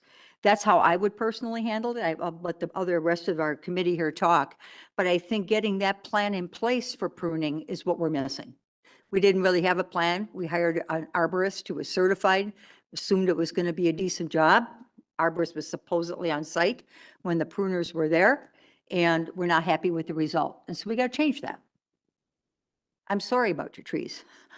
Change it though before the last 16 are done. I'm terrified. of No, that. ma'am, we're gonna have somebody on site to take a look at it when it's being done. So that part's over with. Yeah. Well, we're gonna be there. One needs to one more. He's coming to fix our Austrian maple. We just have him finish the job that he started. What's the difference? The difference is we have a contract in place and we're paying a firm to do this. Contract. I will leave that up to the village attorney at some point because I can't make a decision like that. At this point in time, we've already voted on completing the contract. We have now moved on to planning for the future. Okay?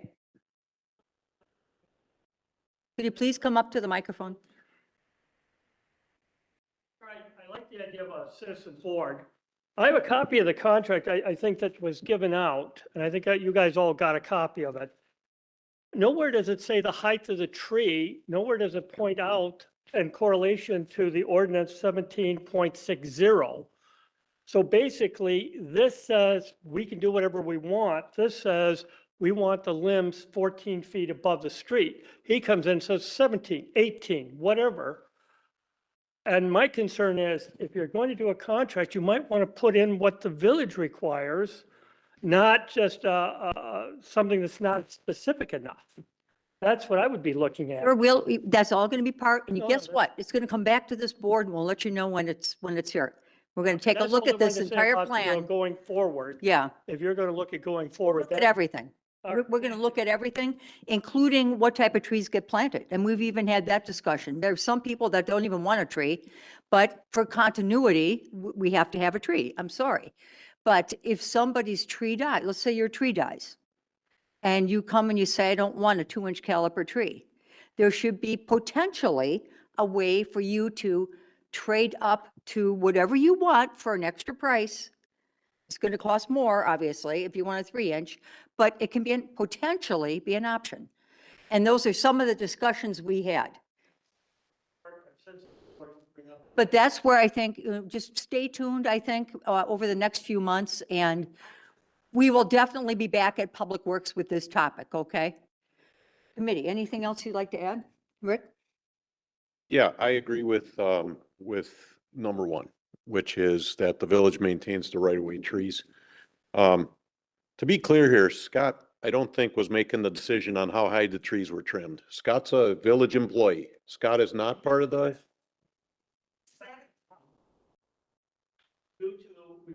okay, maybe you did. I'm gonna look you guys square in the eye today and say that when we were out there with the forestry guy from Crawford, that's not exactly the way that went down. But let's leave that alone. We're not going to get anywhere with that. What I believe is what Trustee Kaminsky said, and that is that if we have a master plan, if we have a 5-year plan, just like we do the road plan, people are notified ahead of time. Planning can happen. And I like that we're going to implement that. And I think that would appease almost everything. This year, like Terry said, it didn't go that well. So let's learn from it. Let's put a plan in place, get the community involvement when it's their property that is affected. And I think that'll go a long way. Anyone else? Bob? I think part of the problem is that nobody has seen any pruning for 23 years. So now it's kind of, should I call it sticker shock? Now when you actually see village employees out there and all of a sudden what it looks like when we try to fulfill the requirements of the village as far as safety and health and trees like that. So I think part of it is some of us are overreacting because of all of a sudden, after 23 years, we're seeing this now. I'm all for communication. Some people say we don't do enough of it, but I'm all for communication. My concern, and I need to see how this plays out, but in my opinion, we cannot have pruning by committee.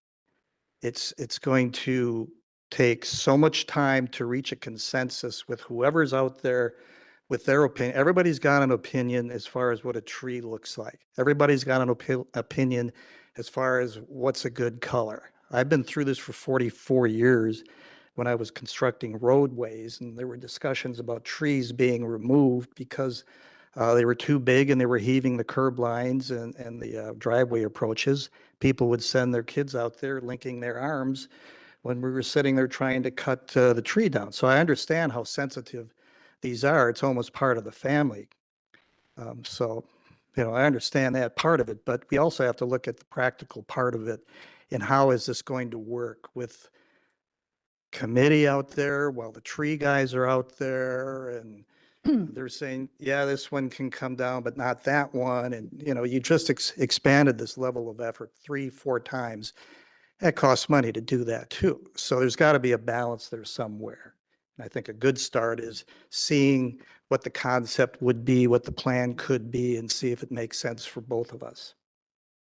Thank you, Bob. And I think too, my point was, it's not a committee of homeowners. It's a representative though, to be there to know what's going to happen in their neighborhood and to speak with the arborist and to figure out what's going to happen before it happens. Preferably weeks, if not months before it happens. So anybody else? So we just, do we need any other action on this? We just send you forth and to come up with just discussion on this? Is that what it is? Yeah, I mean, we'll continue to work on our plan, and at some point, bring it back to the committee. The plan will include, the cycle that we'll attempt to prune these trees on. It'll include aspects regarding communication. Look at everything. And everything, yeah. Absolutely everything. And I'd be happy to be a part of those discussions if you would want me to, or Sure. as long as we don't have a quorum there. Okay. Jan, come on up. You do sit on the village board though, Jan. I'm a homeowner. Anyway, I think that this is going in the right direction. However, on a full-scale village program, I think we need to identify, and I'm not trying to make things complicated, but there's a difference between subdivisions, larger main thoroughfares, which I call street trees, not subdivision trees, but like street trees, like, let's just take an example, Pilgrim Road. So Pilgrim Road, Division Road, those types of roads, those are different. Those are Mequon Road. Those are high visibility with a lot of traffic, with, regular traffic. And then there's also trees for the industrial buildings. I go to a lot of meetings in the Plan Commission. They couldn't decide whether the trees should be lined up straight or kind of, altered so that it's not in a straight line, because visually it's different. What and is it looks your better. point regarding? So the point is, if you're going to have committees or policies on trees, then what is the current ordinance and can you break it down into those categories? That's my point. And going to the HOA and getting a representative from an HOA and giving them plenty of notice and having the 5-year plan so that people are aware. I agree with you there. And they just want to protect their neighborhoods so they look beautiful. And if you haven't driven through Meadow Creek Crossing, it would be I believe very we all good. have many times. All right. Thank you, Jan. Okay, so that we have our orders and what we're going to try to do, and keep us posted, and that we'll be coming back to this committee at some point, probably 3 months or so, I would think. Yeah, I'd give it at least a couple months. Okay, and well, you probably know how to go online and see what's on the agenda. Otherwise, my phone number's on there, and you feel free to call me, seriously.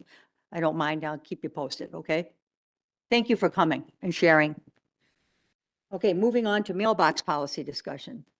My next most favorite thing. Right there. I'm just gonna stay right here. I'm good. All right, so we all know that there were a lot of reports of damaged mailboxes with the snow that happened in January of this year. And well, you'll notice in my report that we'll talk about at the end, I kind of summarized the complaints. They've actually continued to trickle in since that time. And right now we're sitting at about 139 complaints about mailboxes being damaged.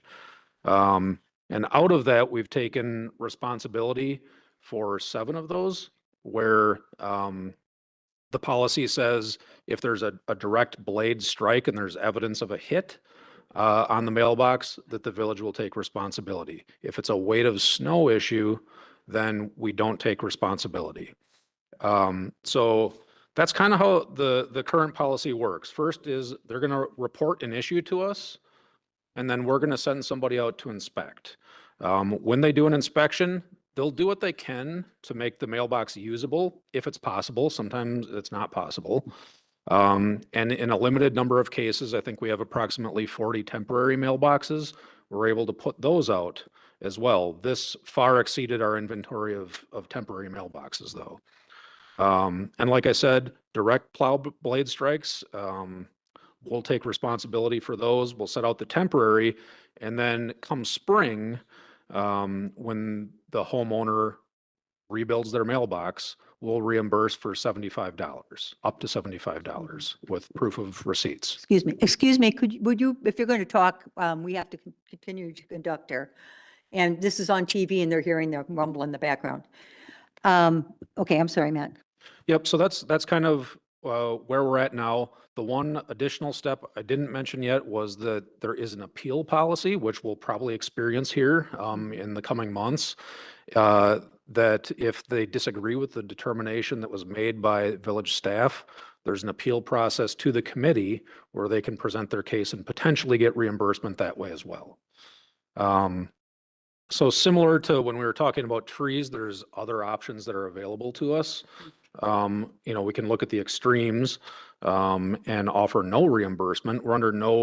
We have no responsibility to do what I just explained, and could easily adopt the policy that we offer no reimbursement whatsoever, don't do any inspections, it's just all on the property owner. The other extreme could be that we reimburse for all of the complaints. You know, and so those are kind of your 3 main options, and then you have ways that you could, you know, work around the policy. The $75 amount is something that I've heard complaints about personally, and that, you know, maybe that amount needs to be adjusted to something higher. And you could look at that change or others. I will say I did a little bit of research amongst like neighboring communities and counties, and we're really right kind of in the middle of what everybody else is doing in terms of mailbox damage. So Mequon, as an example, if there's a direct strike to a mailbox in Mequon, they may replace, so they offer a replacement or reimbursement up to $50. Washington County, and we did receive a number of their complaints mixed in with ours, they will replace with indirect hits unless the mailbox had previously been identified as being in poor condition.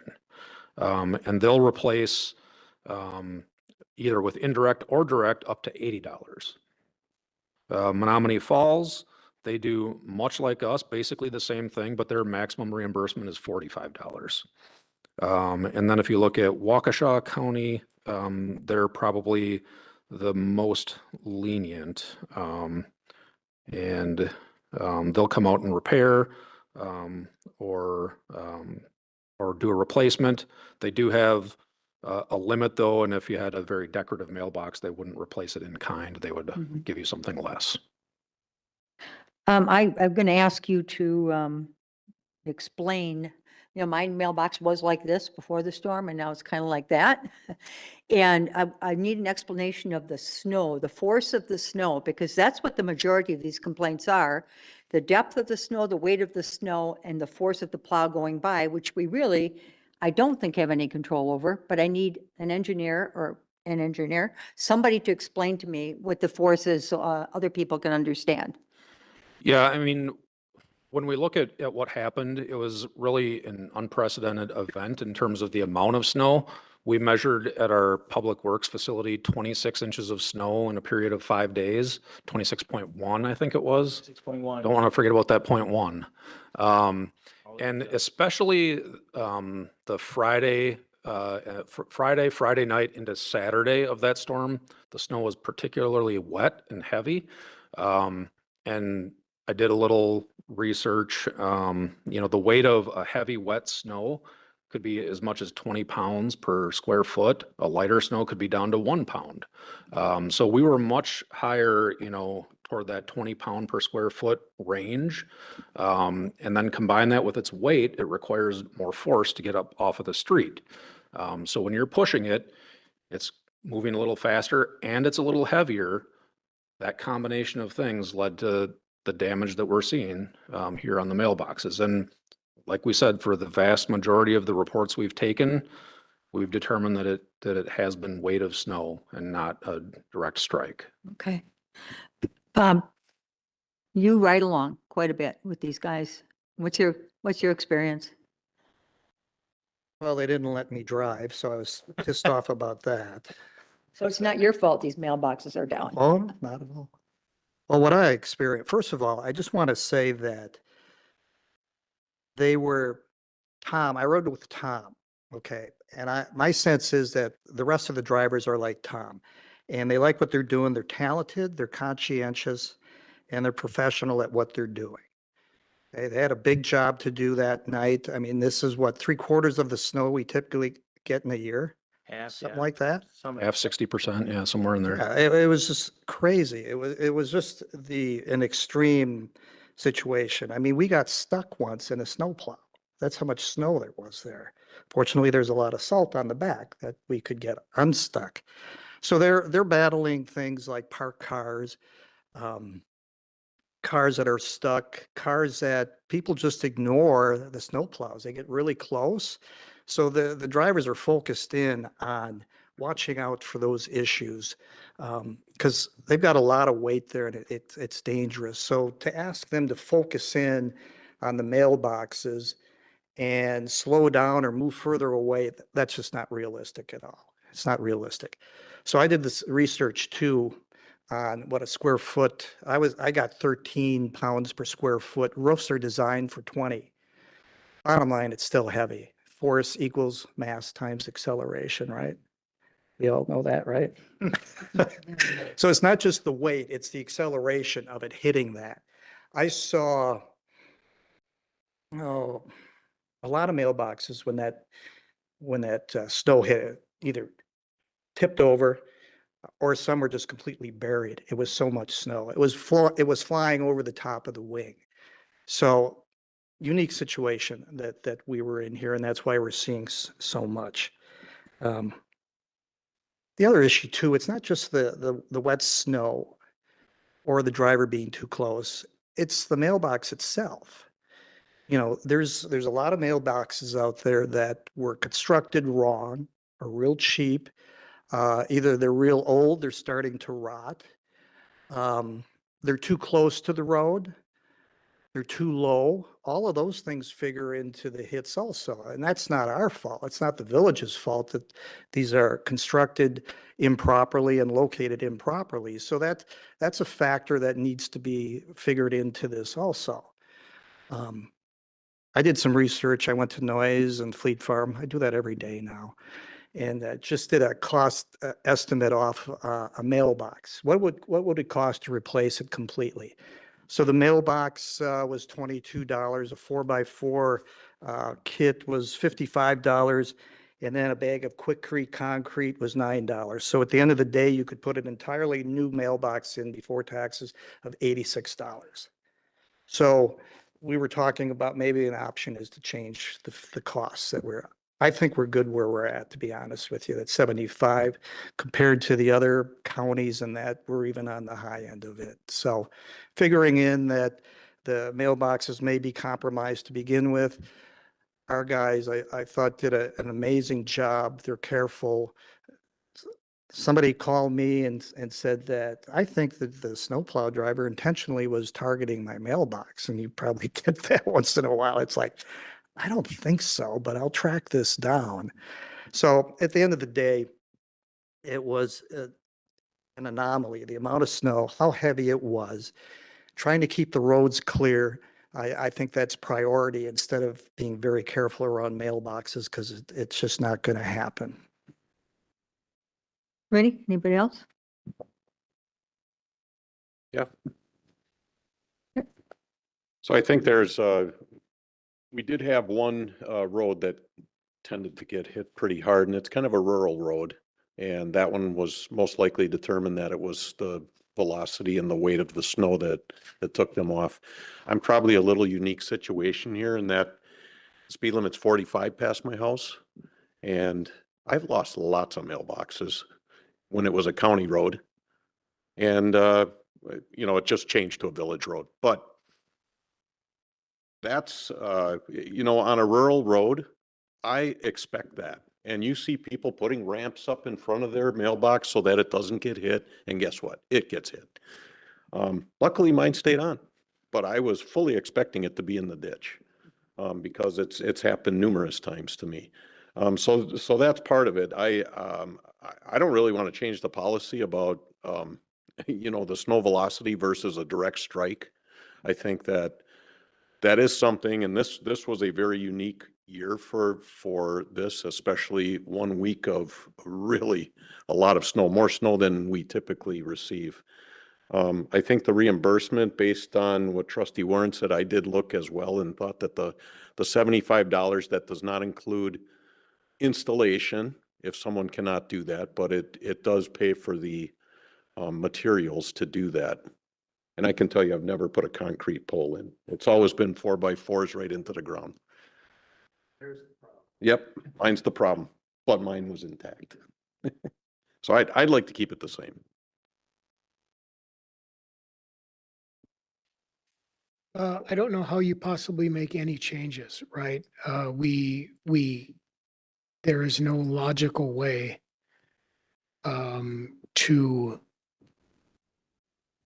where the village can possibly be so careful with where the snow is going with what we have to do. That is just an impossibility.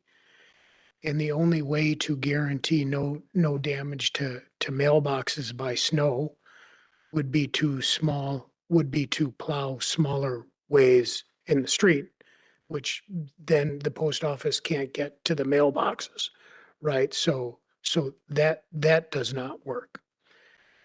With the respect to the $75, and I do look at that, and maybe that is one area where there could be some improvement. And I do understand that we have material costs, but as Trustee Miller did point out, not everybody is good with a bag of Quikrete, right?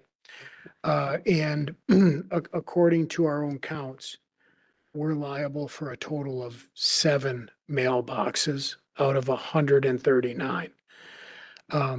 Even if we would double that to allow for some installation allowance, I think we might be helping our older citizens or our citizens who are not as handy with tools for those 7 out of a once a decade event.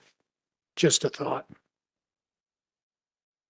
Yeah, quick follow-up. So when it is determined that it's the village's responsibility that a mailbox was taken down, is it only a reimbursement or is it a replacement of that mailbox? Correct me if I'm wrong, Scott, but if we can repair the mailbox, then we'll do that. Otherwise, it's a reimbursement. Otherwise, it's a reimbursement. Okay.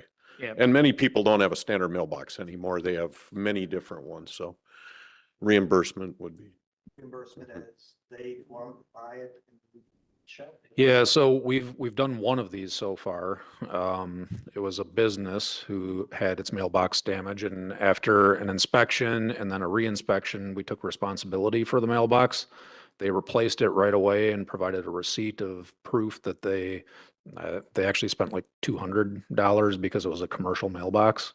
So then we processed the check for them, but they submitted the proof. At $75. $75. And I like the policy. I think it's great. Mhm. I think an upper limit that's a little above 75, that would help our businesses out and our older residents or our residents that aren't able, maybe $150. It's a lot. But they have to have a receipt. It's not, I understand the comment that it's a lot of money, but if it's 10 per year, it's an extra $750. That might go a long way with our residents. Bob, did you have a comment? Yeah, just real quick, Matt, on the temporary mailboxes, cross box, does the village have a stockpile of these? Well, actually, we do. I'll let Scott answer that one. And you get them back. My direction right away was that wherever we could, regardless of fault, we want to get people mail service, right? So if it was easy for our guys to just screw something together real quick, just to get somebody mail service, even if we determined it wasn't us, we're going to just try to help the residents out. The other thing too, by doing that is we do only have about 40 or 50 that are available to us. They're, a green pail Yeah. with some concrete and a post in it. Oh, okay. And so again, in order to preserve, knowing that we were going to have so many, Yeah. anything that we could screw together or temporarily repair, that's what we were trying to do in order to preserve as many as we could. Public outreach or, Yeah. that's good. We can talk about it later then, all right? Speaking of public outreach, anybody here would like to talk about mailboxes? Come on up.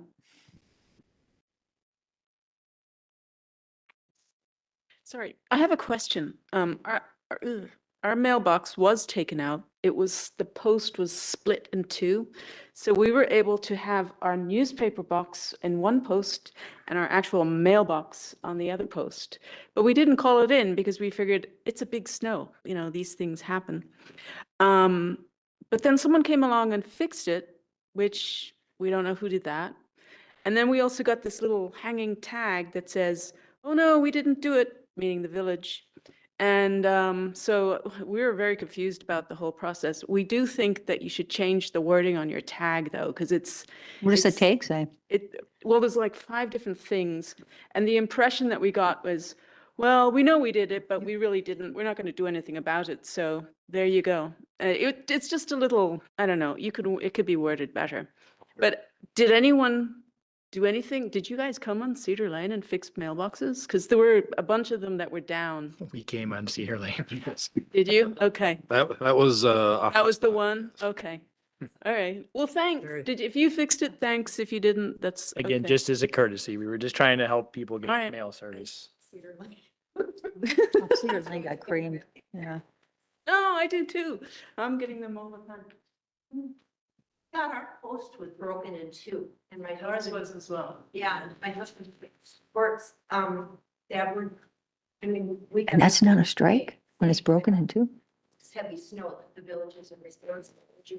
I got a picture of the post that was broke. So again, maybe as a point of clarification, the things that we're looking for in that determination are anytime the truck is going to physically strike something. I mean, you picture a car accident or anything, there's going to be physical damage. And so, I mean, you could take a post and the weight of the snow could, if there's a knot or a vein of the wood that's opened, it could rip apart. There's no question. So what we're really looking for is there physical damage to the box? Are we seeing a dent? Are we seeing paint transfer? Are we seeing a big chip out of the post where you can see that there's fresh wood that was just ripped off of the post? Those would be indicators to us that that post has been physically struck by the truck. And at that point, we're going to say, hey, we got it. We're going to fix it according to our policy. Yeah. Thank you. I appreciate that. Thank you very much. I think all of us who live in rural areas, that's kind of like, that happens. I think I'm on my 4th or 5th mailbox, but usually it's the postman that takes it out. So, I mean, seriously, he actually took it down once. And one summer it was the cutter guy, just cut it right off. So I've had some, and you just have to like, oh, well,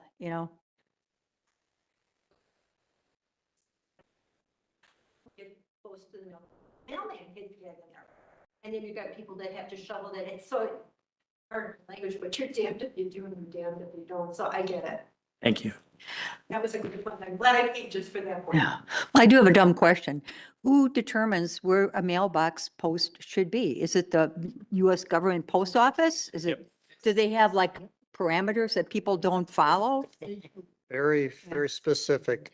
Yeah, Vertical and horizontal, they're very specific. okay. And if you're outside of their criteria, they won't deliver your mail. Okay. Terry, you should submit your Terry, you should submit your mailbox designs so we can review. It sounds like there's a problem there. No, I'm just gonna push it back where it belongs. Yeah. Put a metal stake behind it. Anyway, do I have a motion? Yeah, I'll make a motion to keep the policy the same, but to up the reimbursement with receipts to $150 for residents or businesses. Do we have a second? I'll second for discussion.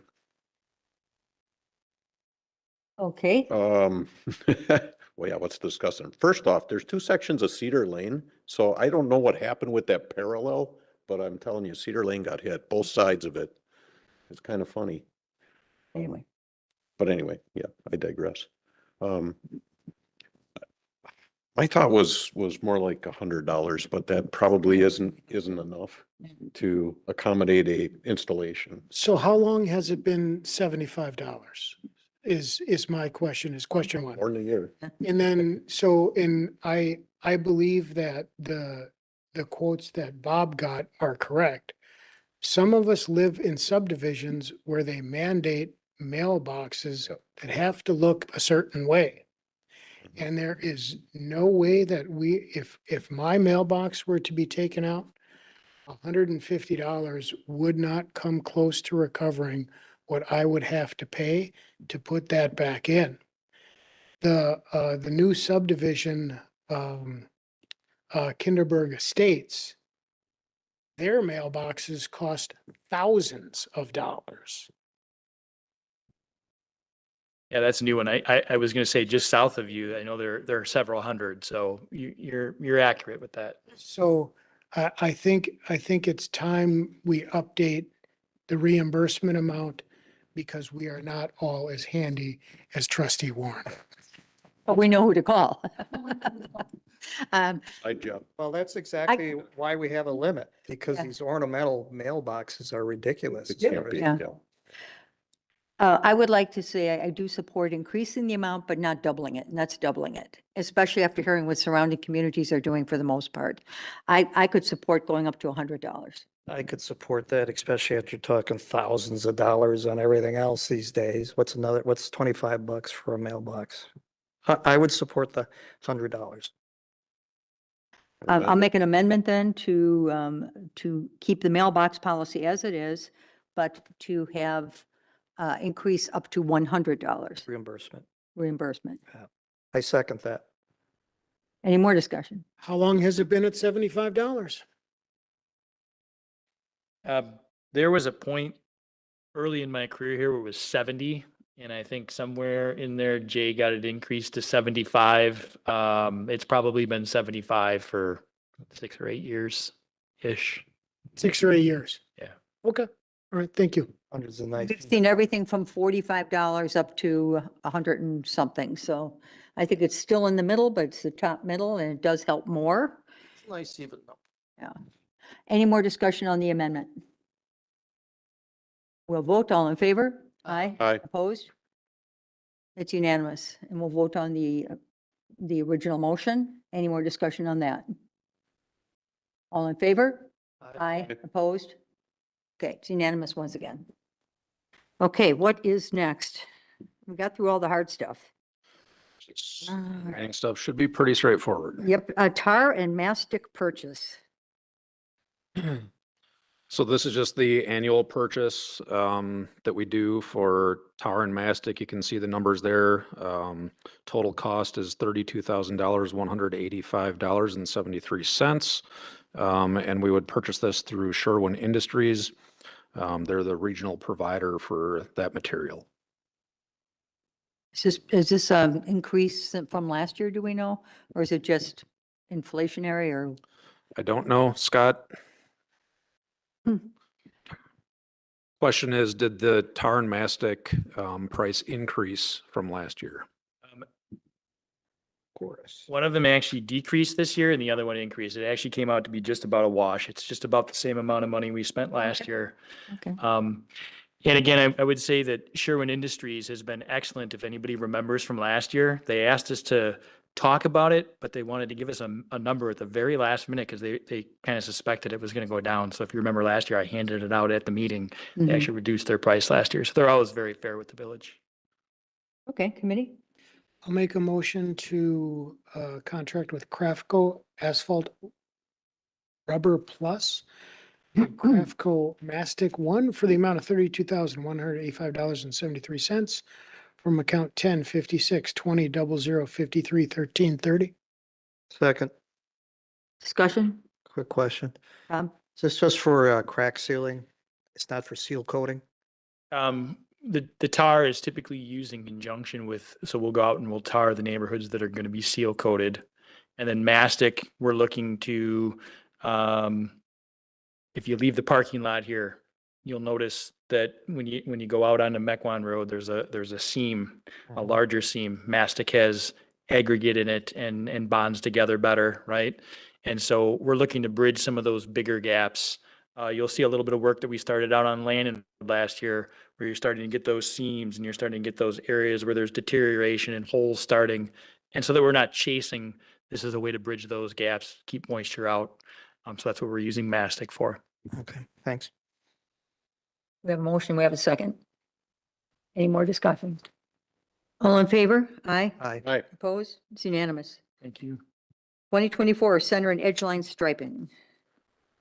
So we're proposing to continue working with Washington County for striping.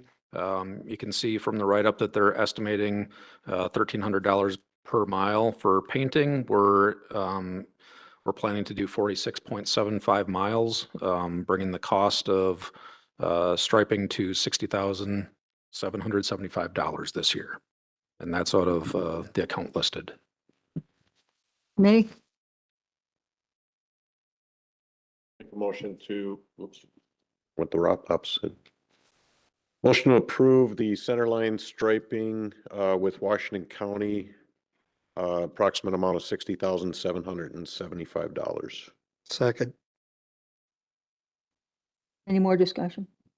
When's the last time we got a competing quote? $1,300 a mile? Couple of years, yeah, go It's been ahead. 2 years. Okay, Yep, sorry. thank you. Do we always paint about the same amount of miles? Try to anyway? They're in the 50s one year and in the 40s the next, just the way they shake out. Again, we're doing some roads every year and then we're doing other roads that are on a biannual basis. Kind of look at it and see what needs it, obviously. Yeah. But they stay the same, even year, odd year. Yeah, okay. The only thing that would change would be addition or subtractions of jurisdictions, so on and so forth. is it the village directing them what to paint, or do you just let them go on their own and say, we need to? We direct it. No, yeah, we have a list of roads and a map that they Well, follow. that's why I'm asking, yeah. Okay, any more questions, comments? All in favor? Aye. Opposed? It's unanimous. Fire Department Interior Painting Project.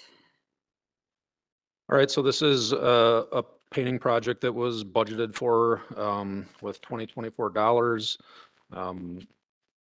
Scott's group did an RFP and got quotes back for painting at the fire station.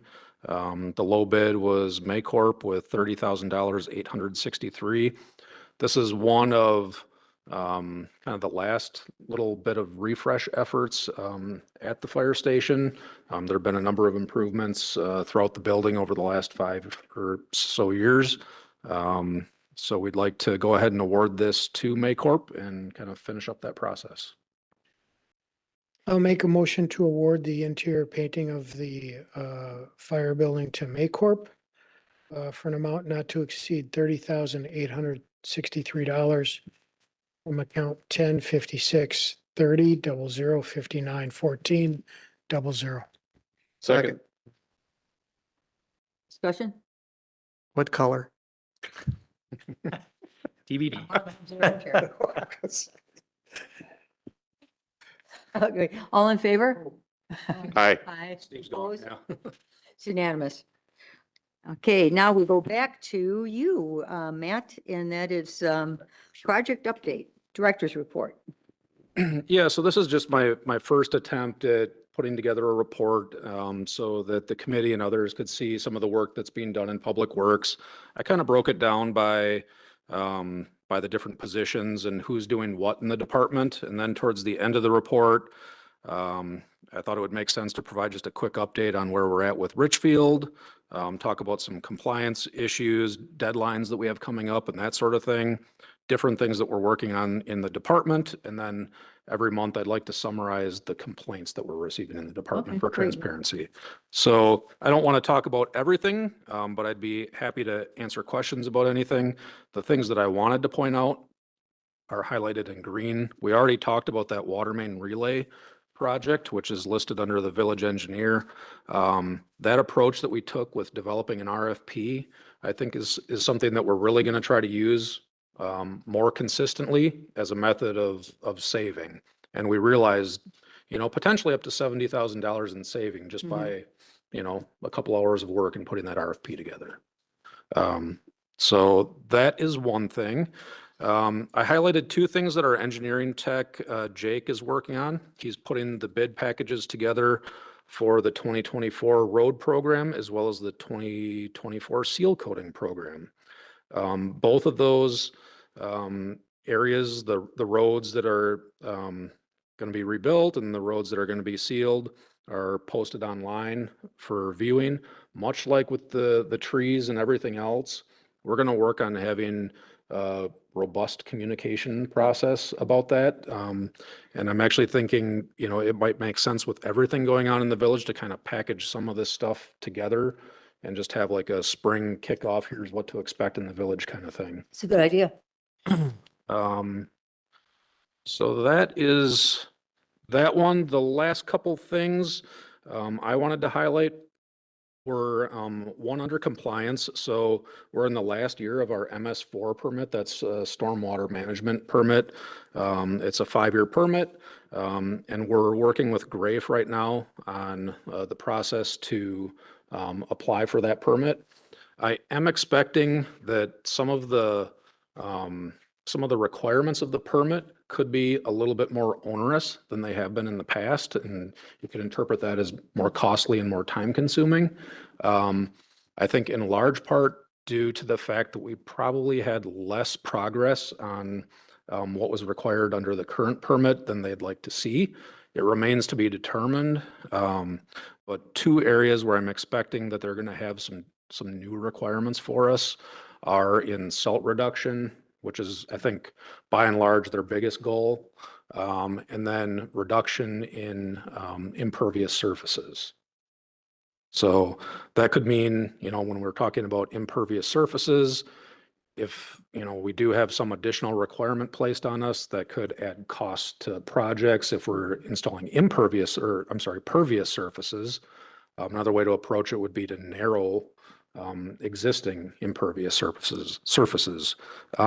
For salt reduction, it's probably a couple pronged approach that we'll have to take, but we do have some new brine making capabilities coming online with the new DPW facility. And I think expanding, how we're using brine to include using that equipment and potentially installing different equipment in some of our trucks could be something that we have to look at as a way to deal with that. And I already kind of talked about the complaint report. That's just something that I want to provide on a regular basis. What are the garbage complaints? It was a lot to do with snow. Yeah. They got Yeah. hit by a plow. They got pushed over by a That was plow. funny. My garbage can. You couldn't get them out of the drifts. Sold tickets watching me. But that is, it's a contracted service, but it is a service. And I think that we should be tracking, the number of complaints that we get, the type of complaints, and then trying to work with them, to solve some of those issues. Okay, and the lawn damage, it was probably village truck or something, or? Same thing, yep. Okay. Plow damage. Okay, that And happens. those have actually continued to come in now that snow's melted. Okay. Get that in the spring and then we fix it, the village? Yeah, we'll typically go through and try to clean up as best we can.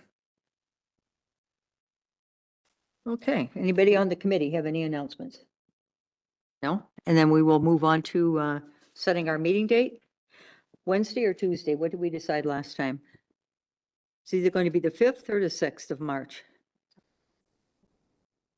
Is it written into village It ordinance? is not, no. So I had village attorney look at that and he said there's no requirement on what? which day it lands, if it's Tuesday or Wednesday. Well, It's yeah, really- there's no, we know that. Yeah, Yeah. it's up to the, Safety has to be on a Monday. Oh, really? We don't. We can move ours anywhere we want it. Wednesdays. I know in summer, we usually go to Tuesday for sure, correct? Wednesday. Or Wednesday for sure. Okay. I'm good either. I'd like to stay on Wednesday. Wednesday's fine.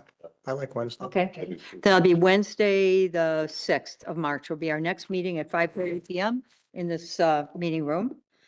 And that concludes this evening at 7:49 PM. Thank you, everyone.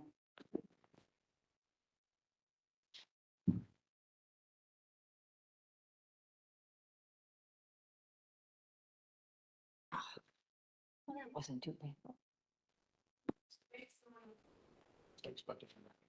Oh, it's gonna be a lot more, especially the balances. Was kind of like, maybe because the storm happened 3 weeks ago now, people talking, get mine too. Well, everybody's had. You know, it's not like somebody's aiming us. You know? Oh, that went actually better than I thought, although I didn't get us out of here at 7:30. Pretty close. 20 minutes. I'm glad Steve came in to handle the roads and everything with the TID, because we had some very negative TID comments. Oh, yeah, I saw There's it some today. real anti-TID. Oh, yes. They don't get it. If they don't get, you're not gonna have any development if you don't have TID. But I'm not prepared